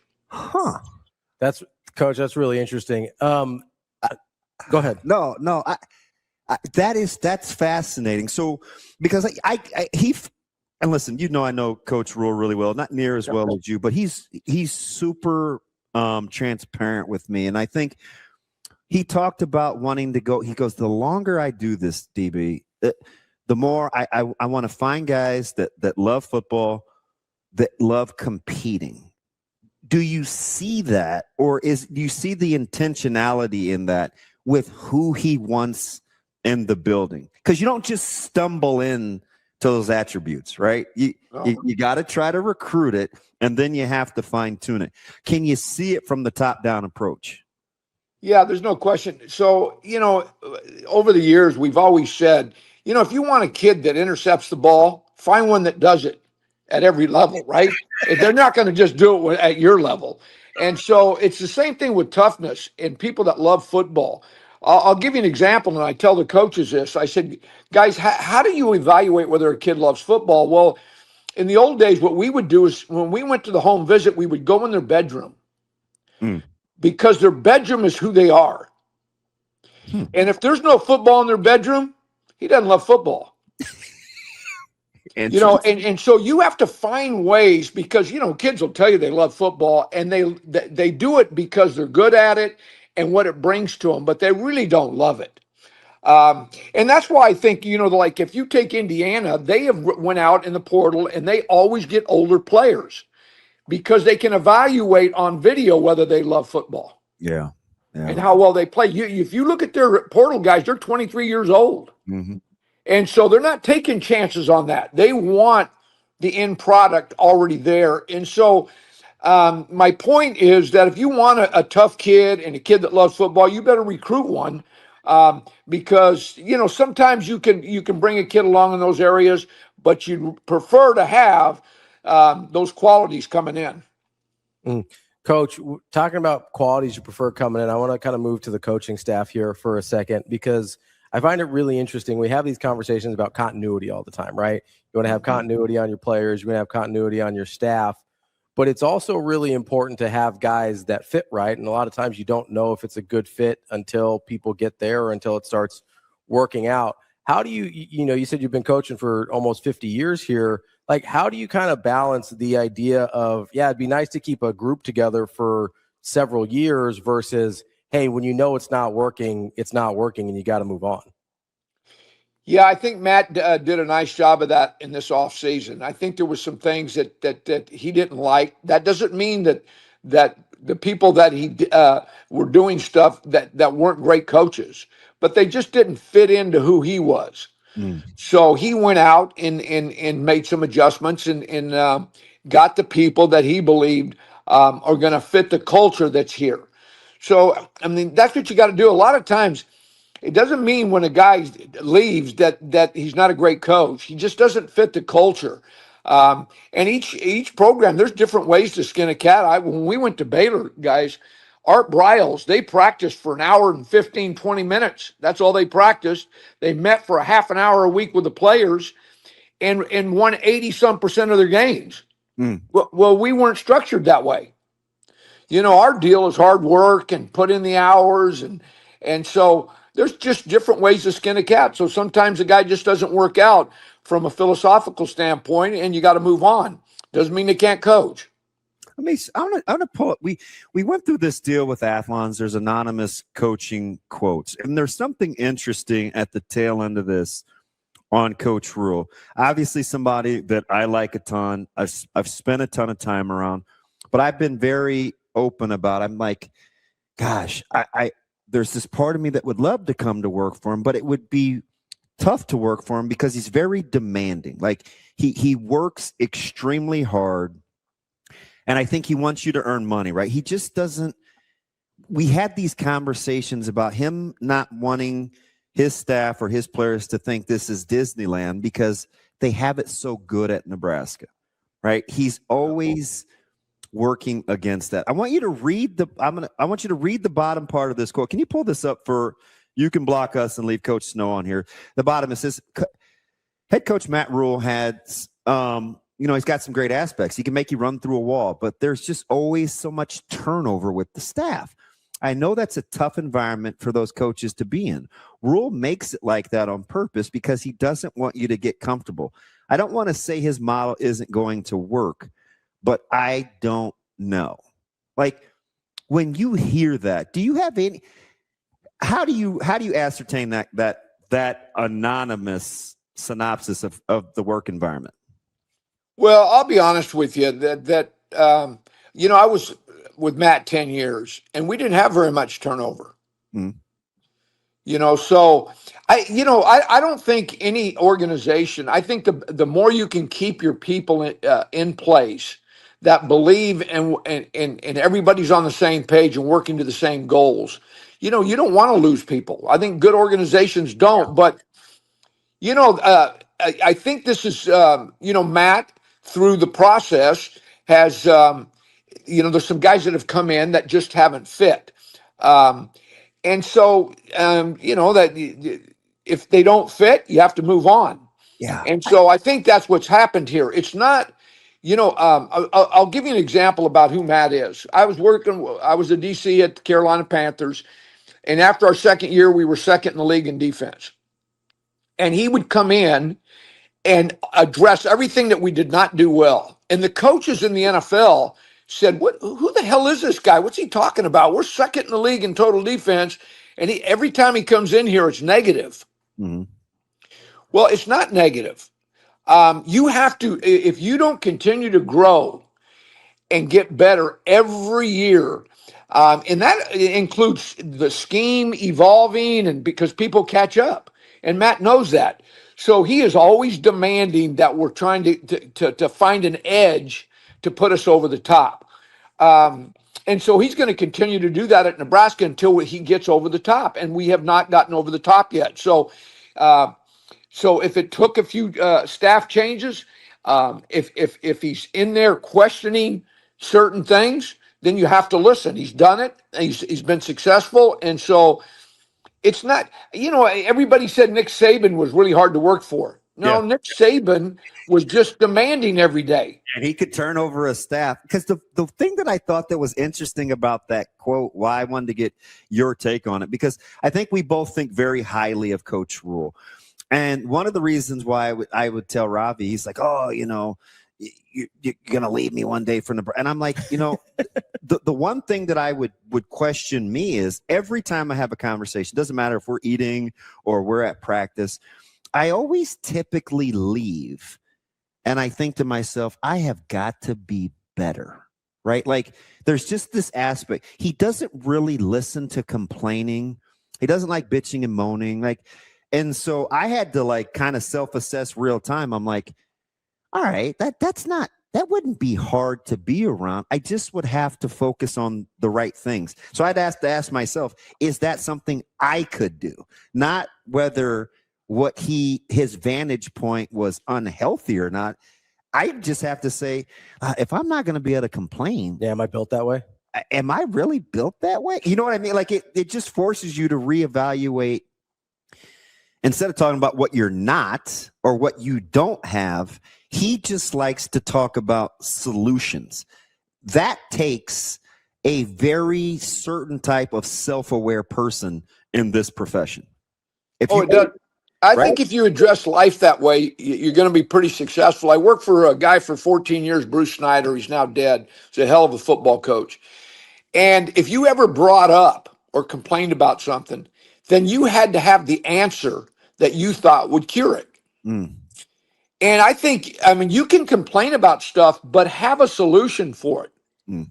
Too many of us, we complain and that's all we do, right? That we haven't thought it through and said, okay, how can we fix this? And so I think that's the big issue. How do you fix things that are not right? And you can, and so that's who Matt is. Matt, he doesn't mind if you bring up something that you don't like, but have a solution for it. And if you do, he'll think through it, and then it leads to a staff discussion. And normally, with all the great minds in the room, if you address something, you're going to come up with a pretty good solution. So, that's who Matt's about. It's brilliant. Like sometimes I'll see it real life, right? Real time. We'll be watching practice or something, and he'll say, "Hey, listen, guys, like stop with the signals. Let's just see if they can play through it." And as a coach, it's like, oh boy, like I can't do my thing. What? This is new. Like you just want them to have to like go with it. Like I could see where over time. That's like if you can do it both ways and still want to teach and still enjoy evaluating, but want to operate in the uneasiness, like just learning to operate being uncomfortable, like it's over time, that's going to be pretty freeing. At least that's the way that it looks to me, but I don't have to do it every day. It just seems like that's something that would be pretty cool. Yeah, one of the things Matt does is even if you have a practice plan, he will change it and nobody knows but him. Yeah. And the reason he does that is that's how the football game's played. Yeah. Things happen in a football game where you now have to reset and say, okay, this is the situation, let's attack it. And so, when I first went to work for him, I was with guys that every minute was accounted for, and you did it exactly how the practice plan was.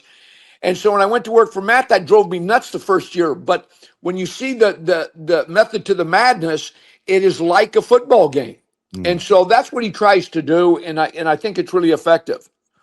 Coach, I'm wondering, obviously you've been with Coach Rule a long time, whether it's Temple, Baylor, Carolina, and now Nebraska. I'm curious what you think some of the differences are outside of the obvious. Obviously, transfer portal and NIL weren't around when you were at Temple and Baylor the way they are now. What are outside of those things, though, what are some of the differences you've noticed in terms of whether it's playing in the Big Ten, whether it's kind of how expectations of the fan base impact the way things are perceived? Like, what are some of the differences you've noticed at this stop?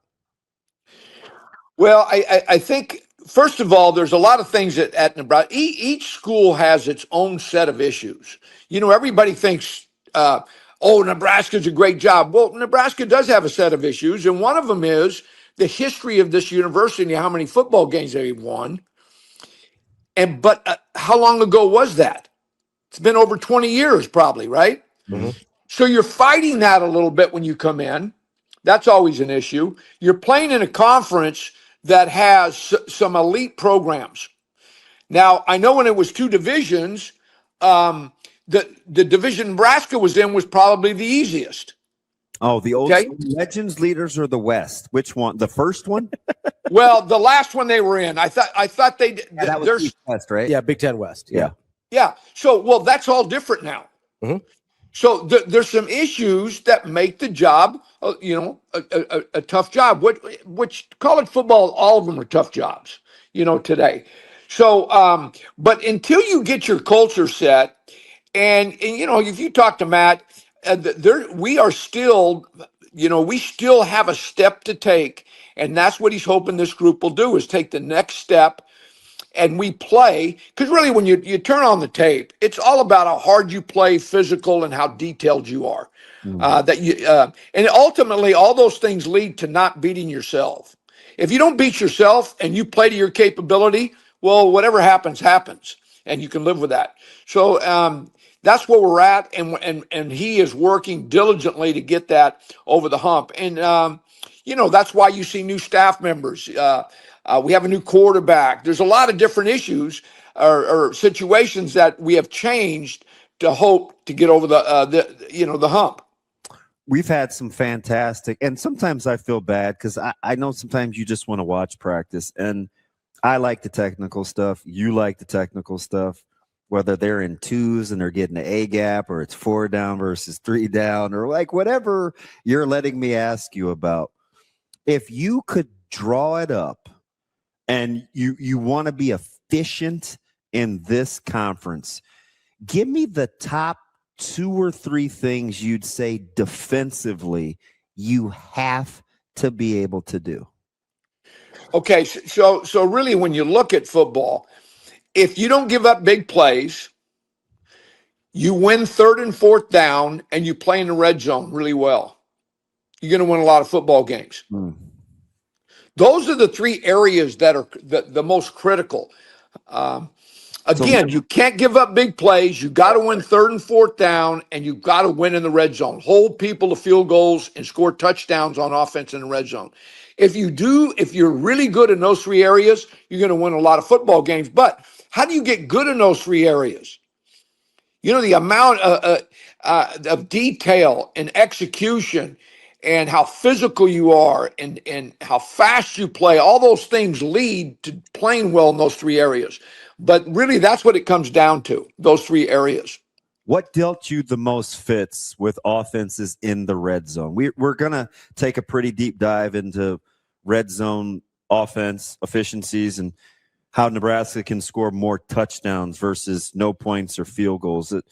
And defensively to limit touchdowns. Obviously, that's a key you talked about. What deals you the most fits when teams got in the red zone?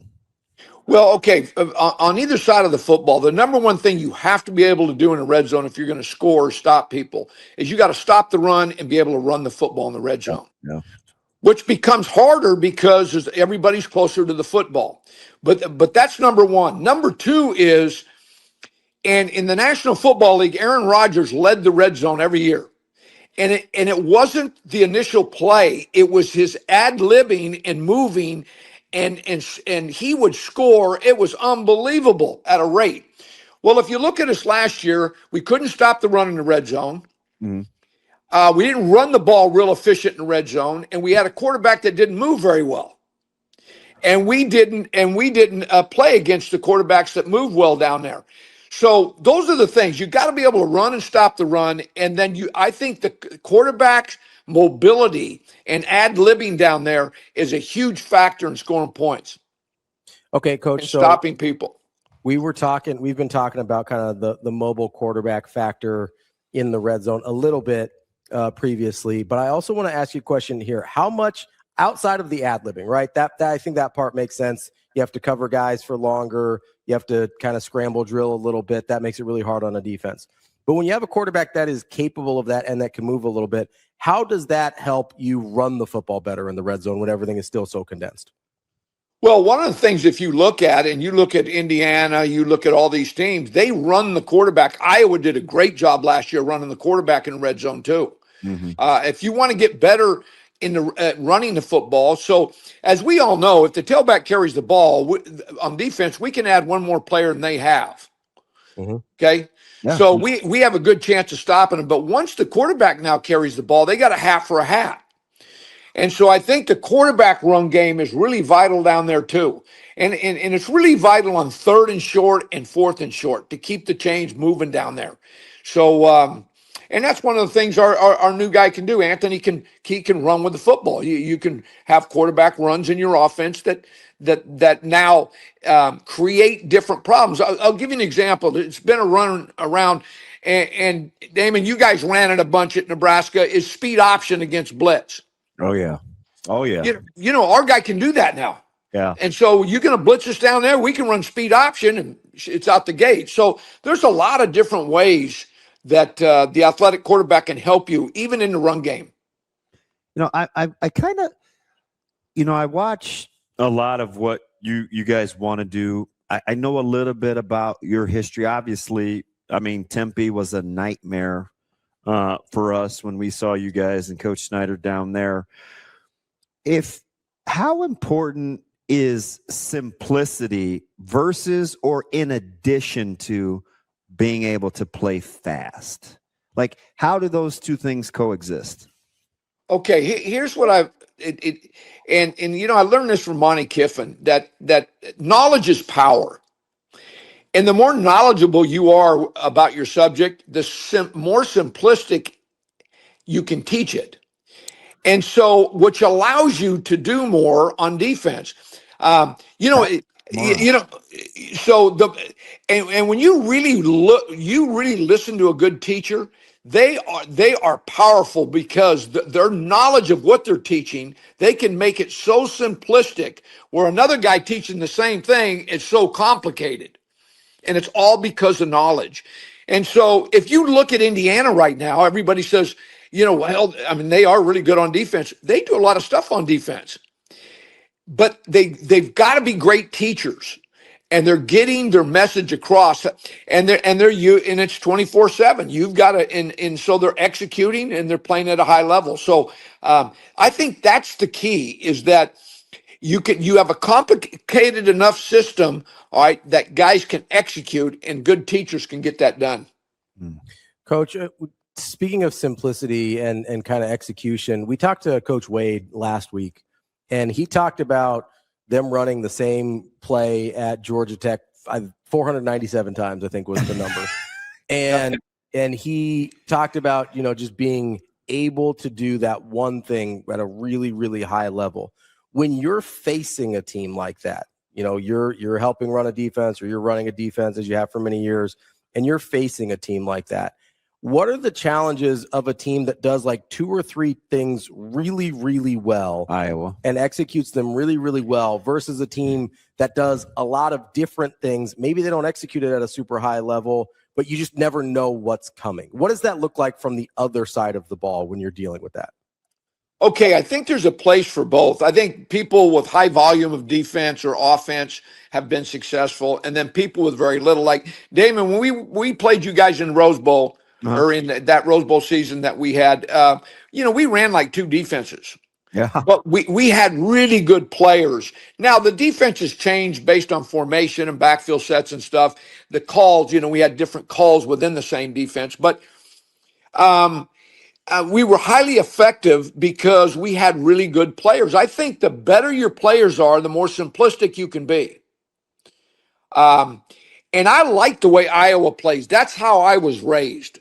Their physicality and how hard they play and how detailed they are. They're saying, hey, if you can beat us with what we do, then go ahead. But let's see if you can.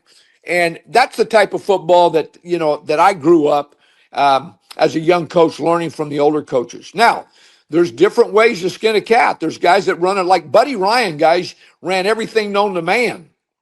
There was guys wide open, and he had all those zone pressures, but he was hitting the quarterback, and they couldn't throw the ball to him. Mm-hmm. So there's different ways to skin a cat. But I love the way Iowa plays. I think, and you know, that's who Coach Rule is too. So, but I think you can win both ways. Let me ask you something. On the defensive side, would you rather see Iowa's run scheme or USC's? I think USC's run scheme is fantastic. I love counter. I love the pulls. I like that Coach Wade is doing that. But there is also something to the monotony of kind of that zone, that track scheme that Iowa likes too. Like,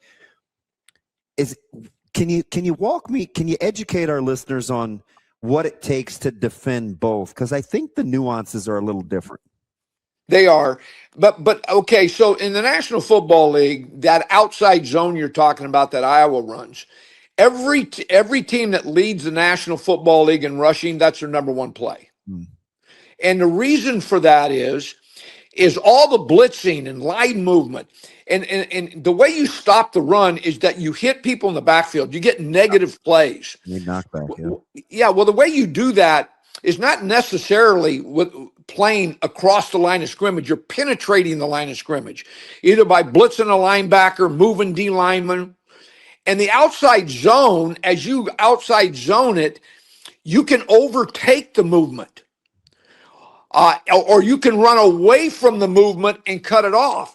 So it kills all those pressure schemes. That's why the outside zone is so efficient, and it's the number one play in the National Football League to stop in the run game. Walk me through SCs, because I'm okay. I like kind of the gap count. I like that style as well. And it's okay.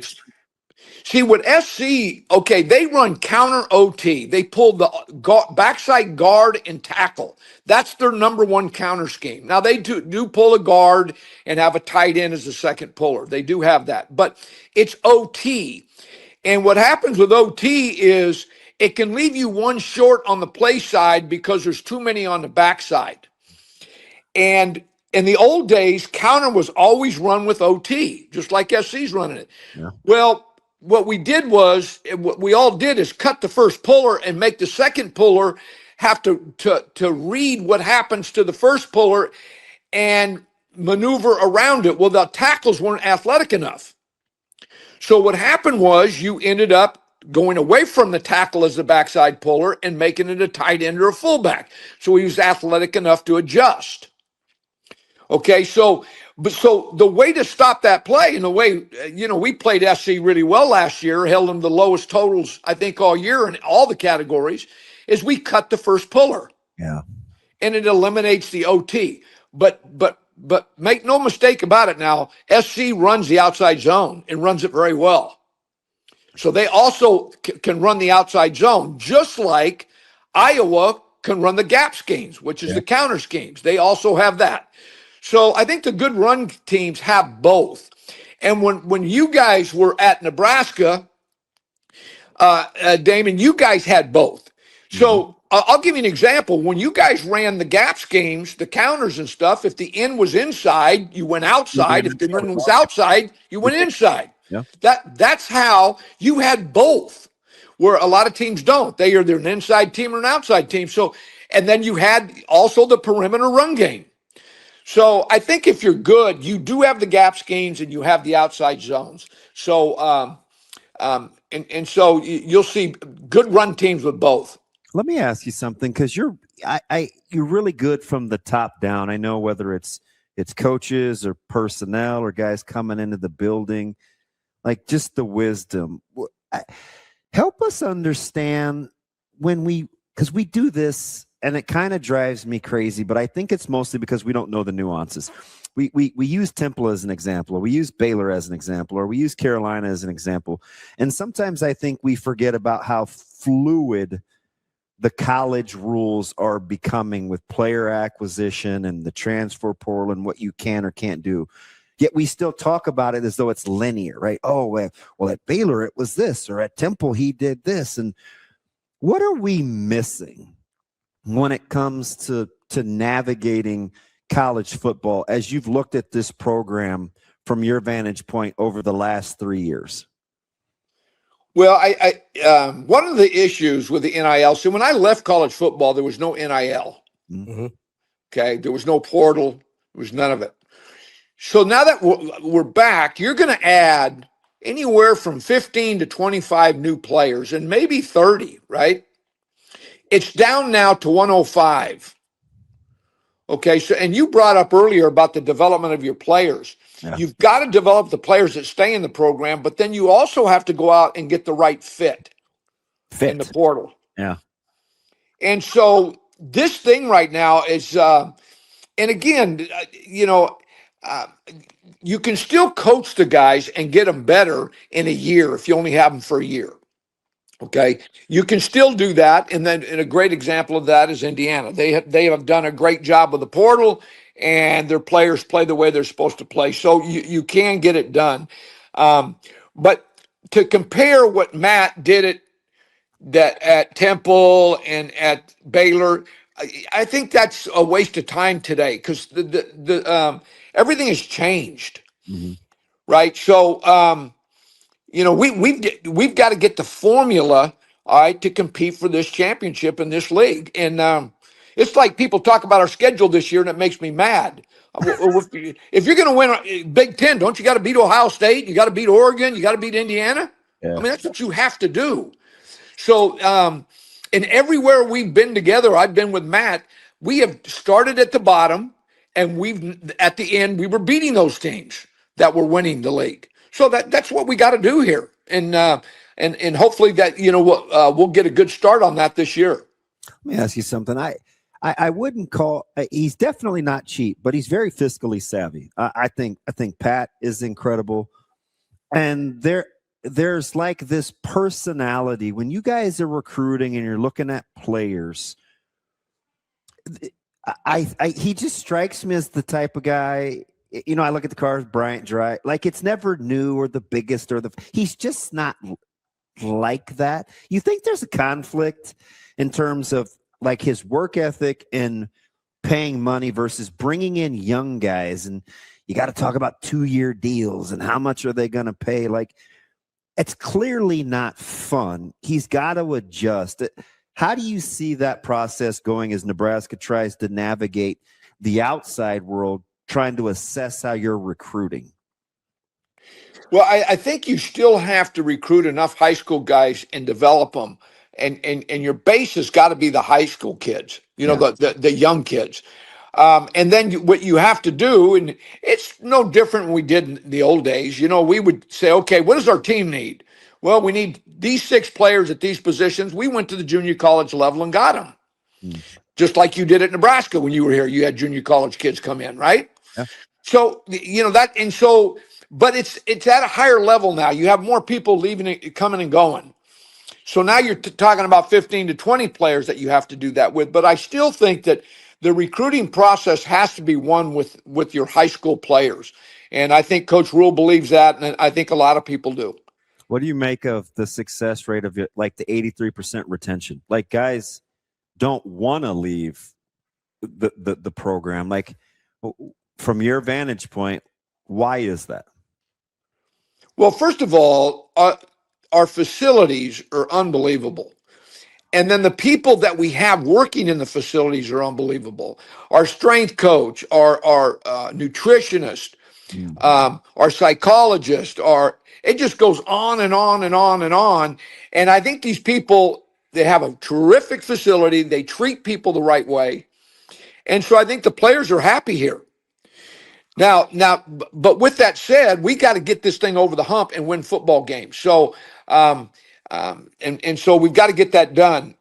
And I think that's why people aren't leaving. I think it's a real good place to be because of the people involved in the facility. Coach, when you're looking at whether it's high school kids, transfers, assuming there's the base level of talent that you need to compete at this level, what's your non-negotiable? Like what's number one on the list of like, they have to have this? Well, okay. There's 2 things I think that you have to have. One is enough talent, but you also have to have the love of what you're doing. I don't think you can ever get anybody real good if they don't love what they're doing. If they're doing it because they're good at it or for other reasons.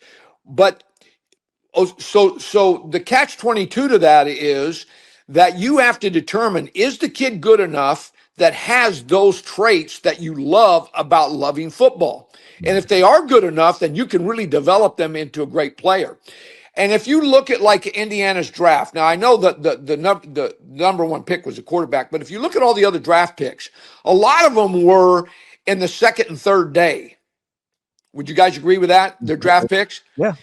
Well, they're guys that love football that had enough talent. They weren't overly talented, but they had enough talent that they could develop and they do the right things, all right, and win football games and not beat themselves. And so that's the catch-22. So you got to have really good players, but you also have to have players that love football and have a desire that want to play at the next level. So, those are the things that are conflicting as you go into recruiting a player. So let me ask you this as a follow-up, because I think in my mind, I was thinking maybe you'd answer something about like toughness or competitiveness or things like that.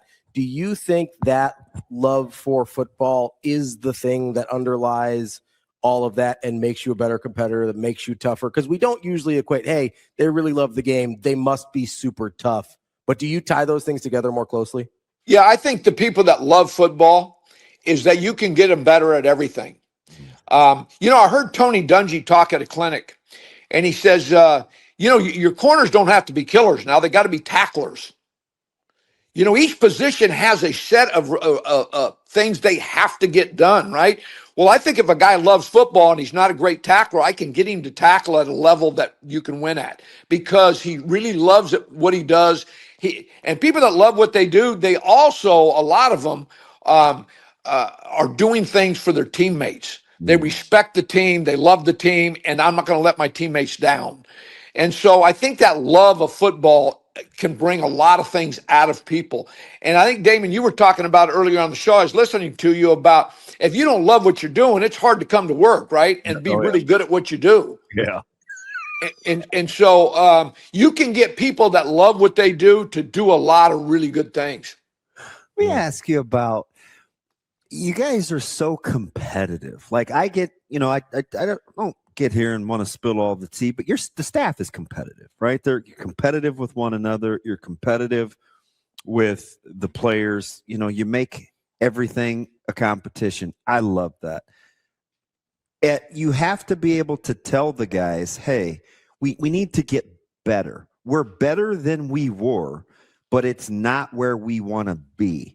Right? You don't want them back-to-back bowls. You can say it hasn't been done, but it's still not where you want to be, right? Yep. How are you, what's that like for guys receiving that whole kind of stay on the gas message when you know that you're actually making progress? Yeah, I think one of the things that we really have a problem with is we talk about the winning and losing instead of the process. I don't know if you guys like golf, but I listen to the golfers and they talk about, I don't think about winning. I think about doing this process so I can get better. And if I get better, guess what's going to happen at the end? I'm going to win. And so that's what we're preaching is the process. If you keep doing this at a high level and get 1% better every day, then this thing is going to turn around and we're going to be at the level that we want to be at. So it's not winning and losing, it's the process. Do the process at a high level and get better every single day, and you have a chance to play to your ability. And if a team plays at their ability, whatever happens, you can live with. Coach, if there was one thing that you wish, whether it's the outside media, whether it's the fan base, whether it's recruits that are considering coming to Nebraska, if there was one thing that you could tell them that you wish people understood better about your guys' process, what would it be? That it works. That I'll give you an example. We had 41 players in the 4 years I was at Temple playing the National Football League. Well, that's unheard of, right? Mm-hmm. We went to Baylor, and they didn't have any pro football players when we went there on defense. And when we left, there was a bunch of second and third round draft picks. So the process will help you develop into the person, player that you want to be. And so it's proven. But there's a lot of hard work that goes into it, and you've got to keep the state of the course. And once they learn that and start really growing, and Damon, I don't know if you've seen a difference in Caleb in the last year. I have in that. So that's funny, and I hate using him as an example because he's my kid. But one of the things that I've definitely seen is the work ethic, right? It's he went 21.8 or whatever, and that wasn't good enough, right? It's getting to 22 mile an hour. It was, he got the black shirt in mat drills, but he's looking for a different kind of black shirt. He's learning. He's getting up to go work out on off days, trying to find the best guys that he can work out with, because I think now it's not so much he's afraid to be out of shape. It's that he doesn't want to not be doing his part. Right. Like and I know people look at the draft. They're going to look at the last 3 years. And they're going to say, oh man, Nebraska's not putting enough guys in the draft. Nebraska's not putting enough guys in the draft. And I'm thinking, with the bulk of your roster and so few as seniors, that time is going to pop. I think the trick is, how do you get the guys to the point where they believe what you just said, the process works, right? Because you're going into year 4. People want to put constraints on it. But with where the bulk of your roster is with those redshirt freshmen and juniors, that time you hope is coming. Yeah.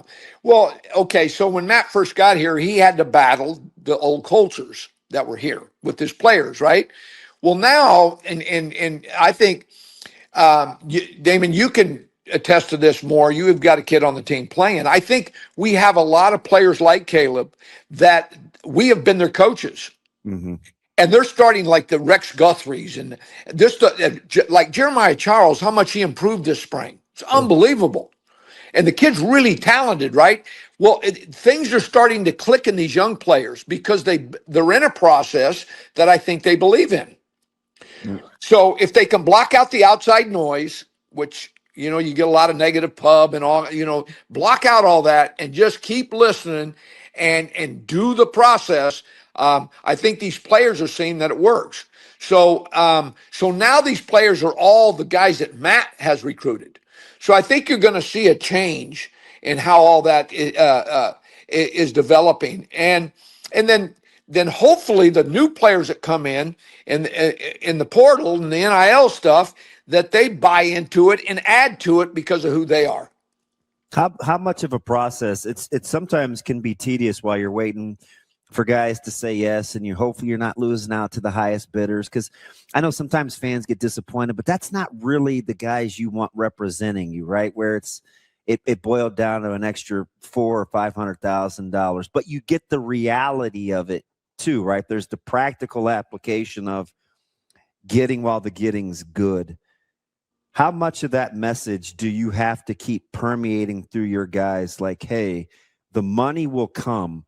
We're just not going to compromise who we want in this culture. Yeah, I think based on, if you look at our roster and how much money they've made in the last year, players that didn't make any money, now they're making money. I think that they can see that if they just keep doing the right things in this program, that the program will take care of them. And so, that's what it's all about. If they can see that, they're going to stay. How important is it, because this is the first time I've seen it for this long, that you've actually have so much football on tape, and you've gone through lifting, you kind of reversed the winter and the spring with how early you did the spring, that you have 4 months of OTAs. That's kind of cool. Coach Wade was ecstatic about it. I know the staff gets the guys more. I said, this is the most important 4 months that I can remember, because it's such a long period of time with having actual real football already in the film bank. Yeah, we've never done spring ball this early, and I wouldn't do it any other way now. It reminds me, I'm serious, it reminds me now of the NFL, because, NFL has phase 1, phase 2, and phase 3. And that's basically, we got done with, a lot of times when you get done with spring football, the coaches go recruiting and the players are done with school and are gone for 3 or 4 weeks. And you don't really get through the spring practice tapes and really correct everything. You don't have time because they're gone, coaches and players. Well, we had a whole month to really watch those tapes and evaluate those tapes as players and coaches. Then in that, we had actually more than a month to continue with them, and then obviously this summer. So I think it's I'm not sure I'd do it any other way. I thought when we first did it, I didn't know how to take it. I didn't know where this was going to go, right? But I think everybody on our staff really liked it, because we're with the players more and being able to teach them more. Can you think of what you would maybe enhance or tinker or even change, I guess, on the front end of the lifting regiment if you're going to start spring that early? Well, I think Corey did a nice job because we had very few injuries in spring football, which that's what I was worried about. Is they're coming back and that soft tissue, all that soft tissue stuff. But I think the way we practiced early and what they did in the weight room really helped. Now, and there's a lot more time to get these guys stronger before the season, not before spring football. So there's some real pluses to doing it early, which anytime you do something new, you're always hesitant about, right? But I think this has been a good change. I'm always surprised, and I'm like this too. So this isn't revisionist history. And I think your guys are getting better because some of it is mandatory. But are you surprised how more people don't take advantage of actual recovery time and how to do active rest by like actually taking care of their bodies? It seems like the facility now is more conducive to keeping guys around versus getting a to-go meal and getting out of there. Oh, yeah. I mean, when you're young, you think you're invincible. You don't need all that stuff, right? When you're a freshman, I mean, you've never had it, so you don't think you need it. But the older players, they look at them and say, "Why are you in that red light deal? Why are you in the hot tub? Why are you in the sauna and in the hot cold?" And so the older players said, "Hey, dude, you better start doing it now. You'll feel a lot better. I wish I would have done it." So, in the National Football League, if you talk to those guys, the reason the guys play a long time today, probably longer than they did in the past, is because of all that stuff. And there's nothing we don't have. We have sleep beds. It's crazy. If you want to take care of your body, come to Nebraska. Coach, kind of a weird question, but you're talking about kind of the weight room and the way things go, and it started making me think about kind of the mentality of players. If you could get a glimpse, say you're recruiting a kid and you're trying to decide, hey, is he a good fit for Nebraska? If you could get a glimpse of him either in the weight room, the classroom, or out with their friends, which one do you think tells you the most of whether or not they're going to be a good fit here or not? That's a great question. That he's not very smart. It's an okay question. I would still go back to, and I really think that you cannot be good at anything unless you love it. So your question is, I would find out if they love football. And there's a lot of different ways of doing that, but that's the number one thing I think I would find out. Do you love football? That's interesting. A lighter note, but not a lighter note. I said a couple times, obviously, my relationship with Coach Rule, and there are times that I just check on him, right? Hey, you good? Let's grab something. And he's got this little kind of sensitive detector that goes off. Like, I remember one time I asked him at practice, I was like, "Hey man, you good?" And he was like, yeah, I'm good. And he came back about 2 minutes later. I'm sitting over there and he goes, "Hey, you ain't giving me any of that pity party shit, are you?" Like, and I was like, "No, like I'm just asking." He goes, "All right, yeah, we're good." You've been around him a ton. How do you make sure? Because everybody needs somebody, right? Like it's tough. How do you check on him, knowing his personality, that he's kind of just a push through it, plow through it kind of guy? Well, I've known Matt for so long. When he comes in the morning, I know what kind of night he's had. That's what coaches do, right? We kind of evaluate. When you recruit a player or coach a player, when they walk in to your meeting room, I know exactly if they're doing good or not doing good. And so I've been around Matt that long. So we can sit down and have a conversation if he needs it. But I'm telling you, being a head football coach is a hard job in college football right now. I mean, it's crazy, and I don't know if it's going to change here. I'm at a high school, and obviously where guys get recruited, and I listen to what guys say and kind of what they're looking for. And it may be too soon, Coach, because this hasn't played out yet with the money and stuff. But I hear coaches seemingly more interested in what you're talking about, the love, like the toughness than how much they're willing to pay. Because, I mean, let's be honest. You guys don't want to be giving out 2-year contracts to freshmen that are unproven, and you want to structure deals correctly. So when because you want a little return, right? So like, do you think there's kind of this collective? We hear Kirby Smart talk about it all the time. I couldn't believe Georgia was out in front of, hey, listen, man, you're out here chasing money. You got the wrong school. Like he's been very animate, and maybe they can do that because they're Georgia, but at least he's saying it out loud. Because at the end of the day, coaches don't really. It's NIL's fine, but you don't really want to be worrying about a young guy making X amount of money, thinking that there's this amount of entitlement. You got to walk me through what that balance is like, trying to play in both worlds. Well, here's the deal that how I see it is that in the National Football League, when we take a guy in the first or second round, he comes in, he's starter. There's no debate or competition or, I mean, the GM's going to come in and say, I drafted this guy in the first round, he's starting. You know that, right? If you have him second team, right? So when I was in the NFL, every first rounder, he was first team, first day of practice. Well, if you're going to pay a freshman a lot of money, same thing's got to happen. You got to say that he is going to come in and play right away. You can't have $5 to $1 million, $1 million players sitting on a bench. That's just not going to work. So if you're going to pay freshmen that kind of money, then they got to play. That kind of money? What's that? Can you not pay freshmen that kind of money? Oh, that's what it is now. The good players, the freshmen, it's crazy what they're making right now versus even 2 years ago. It's crazy. But if you take one, they have to play. Otherwise, you got a lot of money sitting on the bench, and I'm not sure that you can survive that way. Coach, fantastic stuff. DB, you got any more? You good? No, I listen. We talking. Next time, I'm doing more X's and O's though, because we're gonna play some more. We're gonna play a different front this year some of the time, and I'm out of my comfort zone, man. So I'm gonna get stretched. I may be in your office quite a bit. I got a grease board.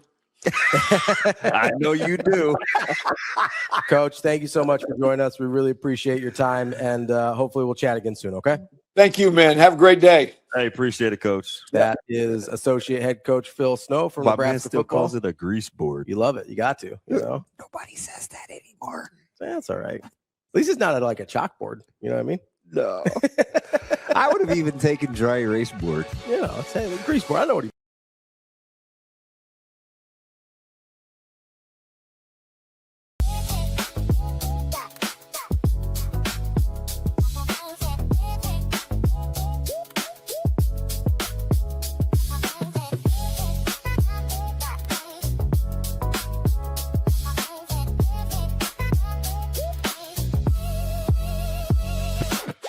Make this the summer event at Edwards Jeep and Ram, Council Bluffs and Village Point. Lease the 2026 Jeep Wrangler Sport S starting at $289 a month. Built for the road and ready for summer. This June, the savings are as big as the season. We've also got the 2026 Ram 1500 Bighorn starting at $399 a month, or finance at 2.9% APR for 72 months. Don't miss this pitch. Slide into savings at Edwards Jeep and Ram, Council Bluffs and Village Point.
It's time to slide into savings at Edwards Chevrolet. Lease the 2026 Chevy Trax LT for just $349 a month. $0 down with your first payment due at signing. 2 great Chevys, one big June event. Slide into a 2026 Chevy Equinox LT for just $399 a month.